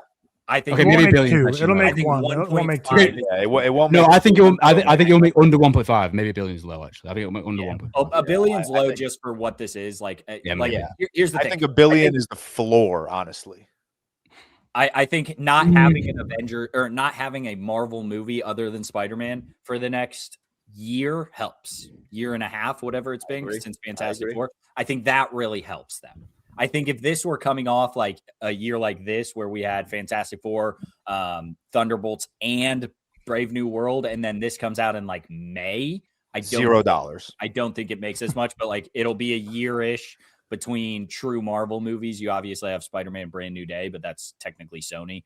If we want to get like We're real still, into yeah, it's still of Marvel, it, I'm but it's still- still Marvel. But But I'm just you do saying- under. Sorry, Karen. I'm just saying, I think that helps. It'll make, I think, 1.5 billion. It won't hit 2 for sure. But you do understand, like the hatred towards the teaser in terms of what it represents, though. I'm assuming. I mean, it's annoying. They gave Okay, Sam Wilson the keys to the car for 3 minutes, man. Yeah. They said, brother, it's over. It's over. it's take annoying it back. because over the last 6 Give me the years, Porsche.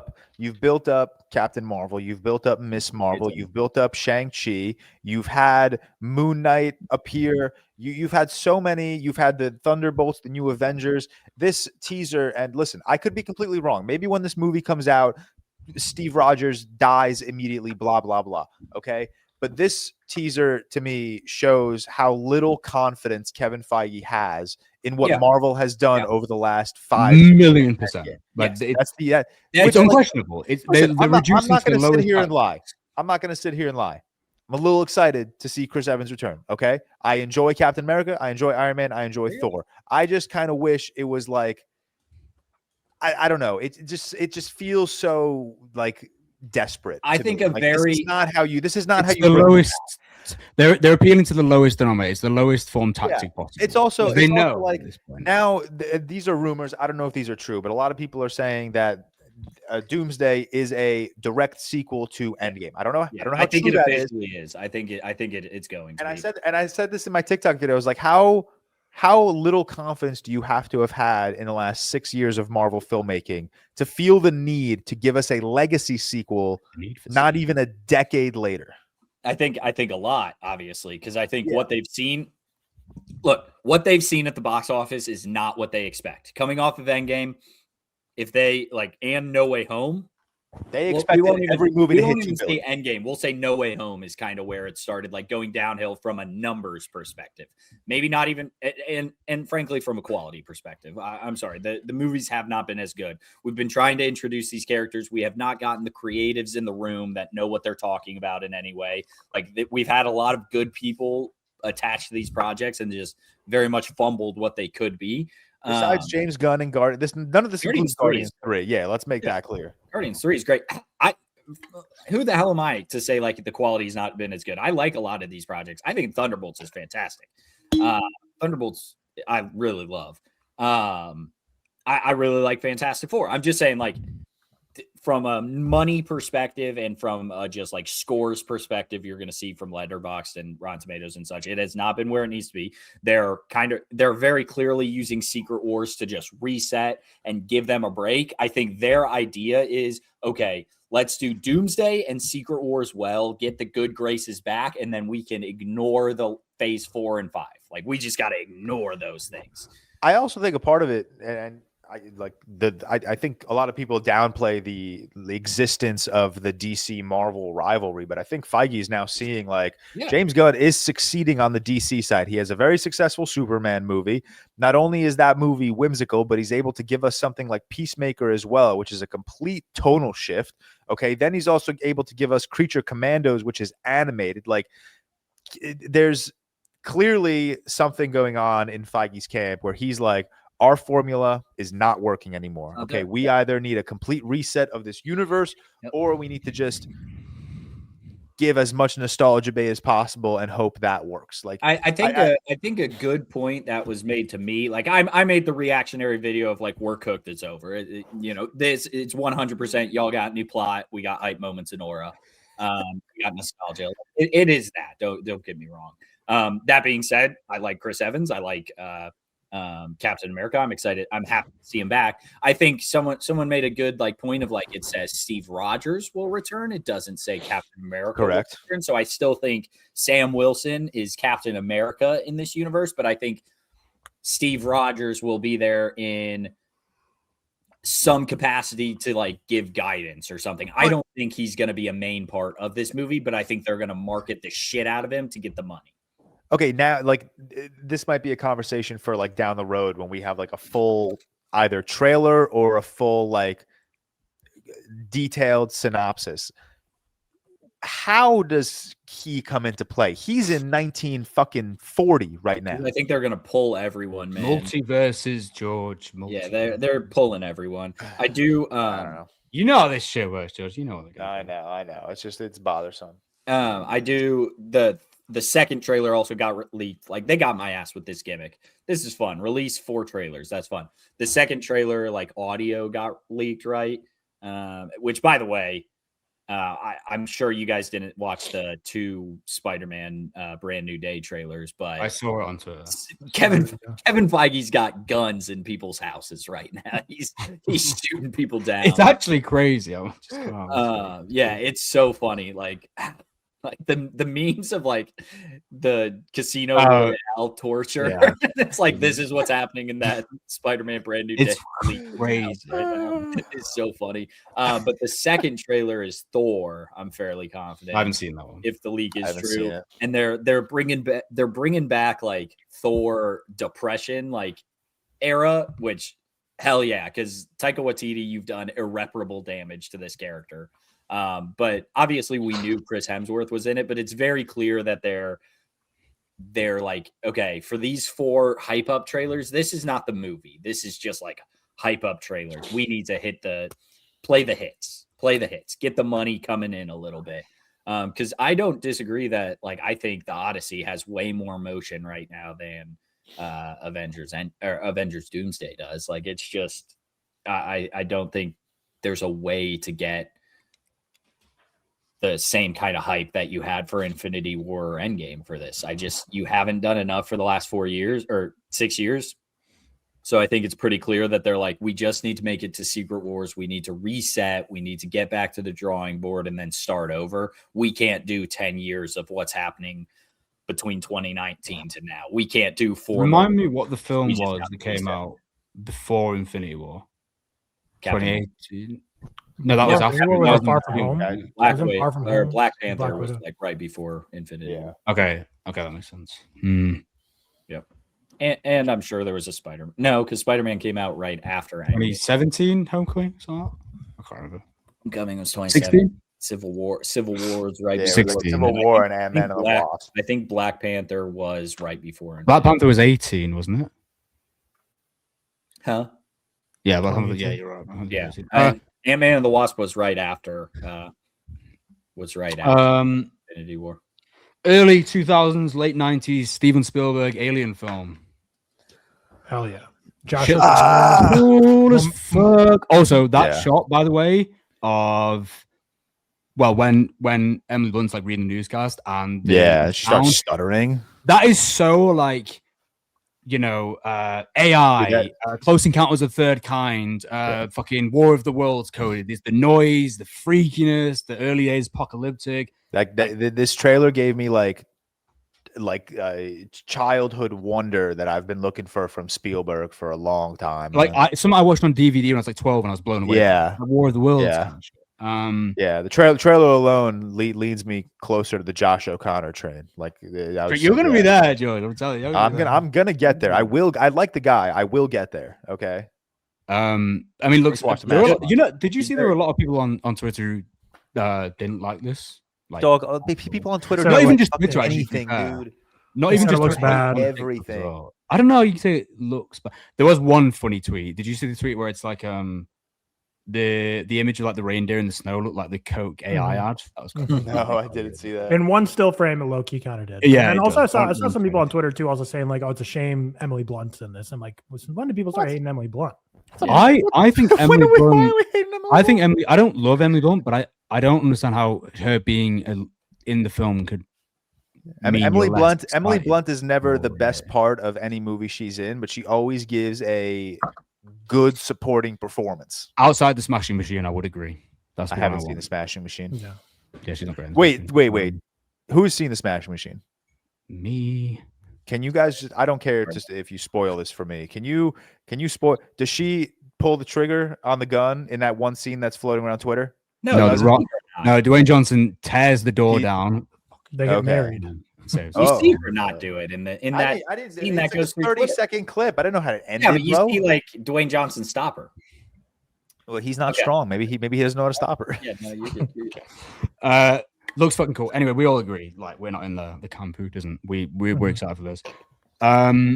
Spoke about that. We don't need to speak about this. The James Stewart biopic. What is this? Who is this? The world needs Jimmy Stewart. Yeah. You just say James Stewart is? Am I supposed to? You have a little poster of George Lasso's. George, there's no way you're being serious. Yeah, I think. Oh, you're so right. I'm being dumb. Most cultural greatest actors of all time. Okay. The thing is, KJ Appa's voice actually. And the voice threw me off. But for James Stewart, I actually don't think it's terrible. But everything else surrounding it makes it so well. In the movie, visually looks awful. Looks so fucking dull. Visually. Bob Riggle and that dude from Seinfeld, their line readings were so bad. Like it's just so funny when he's like so serious, like breaking down, and the camera just pans, and Rob Riggle be like, "But the world needs Jimmy Stewart." I'm like, "Whoa, what are we doing? What are we doing?" It is literally a SNL sketch right now. Look shit. We also got a teaser trailer for Digger, Inarritu's new film with Tom Cruise. You guys watch this? Finally, he's getting that Oscar. The tone looks very different to what I was expecting. Comedy, comedy, very more Birdman than it is The Revenant. Very more came out a few years ago. funny than it is serious. But I mean, Inarritu's like two out of his 3 last films have won lead actor. So Tom Yeah, Cruise. Tom Cruise hopefully can get one. Yeah, I agree. Looks cool though. And then a bit of movie news. I don't know who. Wait, time out. You skipped over Stranger Things. Oh yeah, sorry. Stranger Things Volume 2. Hell yeah. Looks good. Looks fun.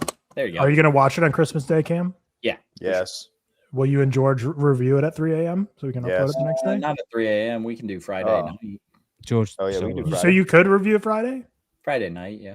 Comment down below if you want to see a Stranger Saturday Things Volume night, 2 George, episode. whatever you need. What, We'll do like a bonus. you want to do it Saturday night, the night before you're flying here? I can't do Saturday night. Okay. Friday night. Friday night. I don't even know if I could do Friday night. I'll text you. Yeah. No, we can Thursday, figure 3 it out. a.m. We could do Sunday in Texas. Oh yeah, because we'll have fucking At 5 least hours before Sunday Seth night, gets here. Tyler, would you be able to? You could actually watch Sunday it before night. I- I could probably edit it and upload it. Yeah. You could actually watch it before We'll figure it I- out. I'd prefer you guys do it before you get to Texas, but if you have to do it in Texas, I'll make it work. That's I'll fair. text you. Yeah, we'll figure it out. Friday Um, night. Try Friday night. I probably can't Thursday night. What's Thursday? Is Thursday Christmas? Thursday is Yeah. Christmas. And that's when Is it Friday? dropped. Oh yeah. That's when Does it it drop Does drops. it drop at 8 does- p.m. on New Year's Yeah, it or drops- Christmas Eve or Christmas Day? 8 p.m.? No, Christmas Day, 8 p.m. Oh, because last time it said Thanksgiving Day, but it dropped 8 p.m. Thanksgiving Eve. So that's why I didn't know. It Did dropped right before. Oh Thanksgiving. yeah, it did drop Thanksgiving Eve. Yeah, so I feel like it drops Christmas Oh, Eve. so if maybe I'm not Christmas mistaken. Eve. Dude, if it's Christmas Eve, that'd be kind of easy. I don't know for certain. I can't do Well- Christmas Eve, but Yeah, it's December We'll, 25th. we'll figure it out. We'll 8 figure it p.m. out. Yeah, Okay. we'll figure it out. it I'm sad to leave this franchise, man. I hope they end it well. I really So hope they do I. do. I mean, I'll be watching this at Tyler's wedding, just on my phone Yeah, big time. while they're saying the vows. Say Down no, one Steve phone. died. And then you have Ohio State, Miami on the other screen. Like you'll have two phones just held up at the same time. I can't believe you're getting married on the college football playoff. Hey, it worked out well because I don't think I have any interest in watching Ohio State win by 68 points That's fair. against Miami. That's fair. The college football playoff is such a bad product. The last 2 days of it were a waste of my time. So Yeah, dude, Tulane, ugh, yuck, disgusting. Texas A&M, Power five- 0 Power points five should or be 3 in. points. Or group of 5 should be Yeah, I whatever agree. they're called. All right, movie news. Movie news. Who the fuck is Lars Eidinger? Who's I've cast as never heard of him, Brainiac in but- Man of Tomorrow? That means they cooked. That It means probably you I've are. never heard of him. It honestly probably does mean they cooked. Who's Brainiac? Because did you see the names circling were like Sam Rockwell? Oh, he was in Jay Kelly. Who the fuck was he in Jay Kelly? Oh, he was a Damn, bike Sam rider Rockwell kind of would Yeah. be sick. or something. Who is he? German cyclist. But apparently I Oh, saw okay. I saw some conversation about him. He's worked with Noah Baumbach a few times, but mostly he's known. He's a well-known German actor. Oh, I He's, know. He's also He on was the in- stage as well. He was in Personal Shopper with Kristen Stewart. Good film. I But do the know funny that. thing is, what is that? James Gunn loves Threads. That's where he always is. And someone's like, "Was there like a performance that stood out from him that made you want to cast him?" He's like, "Yeah, his audition tape." And I genuinely think that. I bet James Gunn's never seen this dude before. Like his audition No, tape. which 'Cause most of it is Yeah, acting. Audition tape. But that's a big Jack distinction, though, Nicholson. between like James Gunn gets criticized a lot for using a lot of his same friends in all those roles, which is fine. You can have that conversation. Oh, but everyone. casting does. someone like this for the main villain of Man of Tomorrow, that's something the MCU. Oh, would is do. he a main So villain? That's He's he's Brainiac's like the main Yeah. villain that they. I don't know who that's Brainiac so- is, to be honest. Kevin- Brainiac's like a Kevin big Feige- bad. he's Kevin got all Feige would the never truth draft coming out of his or brain. hire 'Cause he's so smart. He's like, I can solve the Wordle in 2 answers. That's what Nice. he says. So James Gunn, bold choice. Kevin Feige like would never be so But brave. good choice because I don't really know him, so that's cool. Mhm. Mads Mikkelsen. What if it was reportedly- Robert Downey Jr.? That's the MCU. Mads Mikkelsen reportedly starts with fucking. New Scorsese film. Thank you. Got you. Cool. Mads Mikkelsen, hot take. He's not Good bad. actor.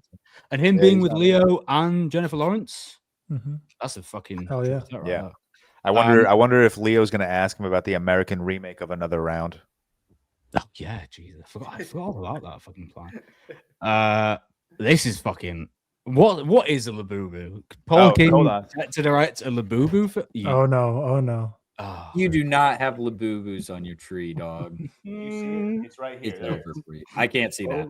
You need I to could, turn it. there, it's literally there. Oh yeah, yeah. No, sorry. I thought you were pointing off to the side more. No, I People who are typing a long comment about how much they agree with George's movie takes is hitting backspace right now on the whole thing. You're like, I can't be on this guy's side anymore. Hey, in fairness, that's Victoria's Labubu. Okay. What is? I don't know. I don't get the buzz of a Labubu. What is the it? Just buzz? Like a toy? It's a stuffed animal, and they come in different colors, I believe. But when you buy a Are package, you looking at Victoria for approval right now? no, I'm not. But when you buy a package, I think it's you don't know what color you're gonna get. You know. Oh, so it's a gamble. It's interesting. Yeah, so it's a gamble. So there are like more rare colors, I think, and then there are more. So it's not Pokemon. rare. I don't know Yeah, how kinda. they like got so culturally relevant. Like, I think it's because you can wear them on your like purse and Oh, stuff. yeah, you Yeah. wear them in like your Dude, bag I and remember- jeans. Yeah. Do you guys remember this? This is gonna age me crazy, maybe. Do you guys remember Kooky pens? No. No, I know you guys do. Don't do this Boomer. thing. Like it's like one of those fads. Younger than you. No. I know you guys know what Kooky pens are. Bro. Maybe that's you would, American. You I would don't know. buy like 1 million of them, and you would fucking put them on your backpack. That's what these are. You buy them and you like put them. We have it on. Is it our like Christmas do you tree. remember loom bands? Is it sounding similar to that? Like No, bro, we're trend? not from England. Wait, no, a loom band. You don't remember what a loom band? band is? No, I Do think you- they're No. silly bands, George, and you remember silly bands. Like when they had like Oh, silly animals. bands. Silly Yes, bands. You guys are animals. I know what these are. I would not have been able to. Oh, I tell actually know you. what they are. You know, George, you don't know what a loom band is? No, it's called something different. Well, here in I know what a States. silly you know band what it is. Like you put it on your wrist and you let it go and it makes like an animal shape. Or is. some Yeah, shit? that's Okay, that's they fair. were called Silly silly bands were so- awesome. Yeah, they These were were called- voted back in the This, day. you don't remember these? Yes, I actually we- do recognize. I know what don't they know are. what I would though. not. have I been genuinely able to tell don't. You That's crazy, man. They scribble I were, do on your recognize notepad, them. it was like collectibles, and you would like pin them to your backpack, and I think your that's the carriage when your novelty. horse takes you to class. Yeah, we'd all get together behind like the Walgreens and start like shooting up off our kooky pens, right? Dog. You guys don't know, man. You guys Where the don't know. fuck was I? Paul What King. else? I might What watch it anyway because Paul King made Wonka. Good film. Yeah, people were hating on the Labubu movie, but now that Paul King's attached, everyone's like, "Wow, I always knew this was going to be." Well, I don't- The portal scene's Um, gonna be so sick when Paddington enters the Labubu. Yeah. Paddington and Wonka. Everything's opaque. Does anyone?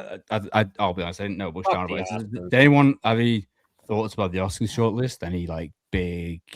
don't 20 think years anyone- later, no cinematography. no- That's the only one I can think of. Yeah, Same with no- no other nothing- choice. not- Is surprising for me that didn't get some. Oh, no, the choice because that's like Yeah. that's surprising. No score for Fantastic Four is all I got. That's all I got. Good. Oh, sorry.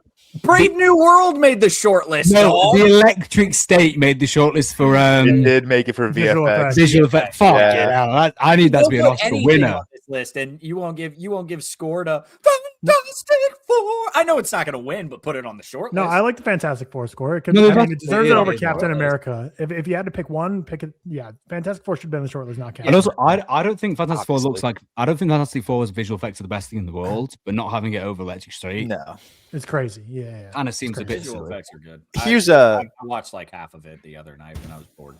Nice. potentially a stupid question.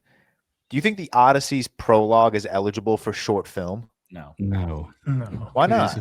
it's It's a short I film. I don't mean to laugh. trailer. But no. It's a short film. Trailer. It's not a short. It's film. not a That would actually trailer. that would be horrible to every other fucking short Should film. that be direct. like like when Stranger Things releases the first like 5 minutes? Should that? Yeah, be- and every more- film? Really, every film does that. In a now more as well. serious answer to your question, I think Wait, but is the to be a short prologue, film. like, No, to Are be we a short going film, to I think you have see to the actually prologue? submit it as a short. You have to As a say like short this film. is a short film. Release it as a short. I'm sure there's something with like guilds that you have to officially release Yeah. something as You do, yeah. this You is do. a short film. So I think if they wanted to, I'm sure they could. yeah. No, But I think that would be on horrible. behalf of that Christopher would be Nolan, horrible I'm for going to Nolan to do submit it that. as a short film. Bro, you take away so many opportunities. Imagine. Bro, also, can we add a short film category to the ReelTok podcast? You'd be carrying Awards, a lot of weight. ReelTok awards. I mean, Yeah. if you want to, that's fine. We Appreciate should add that. something else this year, actually. Mhm. Yeah. That's kind of it. That's kind of this week. Mhm. This week on Thursday, we'll be collab ranking our top 13 best Christmas movies of all time. On Friday, it's going to be a review of Dick Tracy. Shout out the executive producers again, Ollie Powell, Cody Whitney, Stephen Johnson. We really appreciate you guys. And with that, we'll see you on Thursday for our Christmas collab ranking thing. Peace. Next week in person. Peace. No, 2 weeks in person. 2 weeks. No, 2 weeks. Apologies. Well, no, technically. Well, Oh yeah, no, yeah, 2 podcast in 2 weeks. Yeah, Yeah, He will be yeah, in news. yeah, yeah. All right. Peace. Peace again.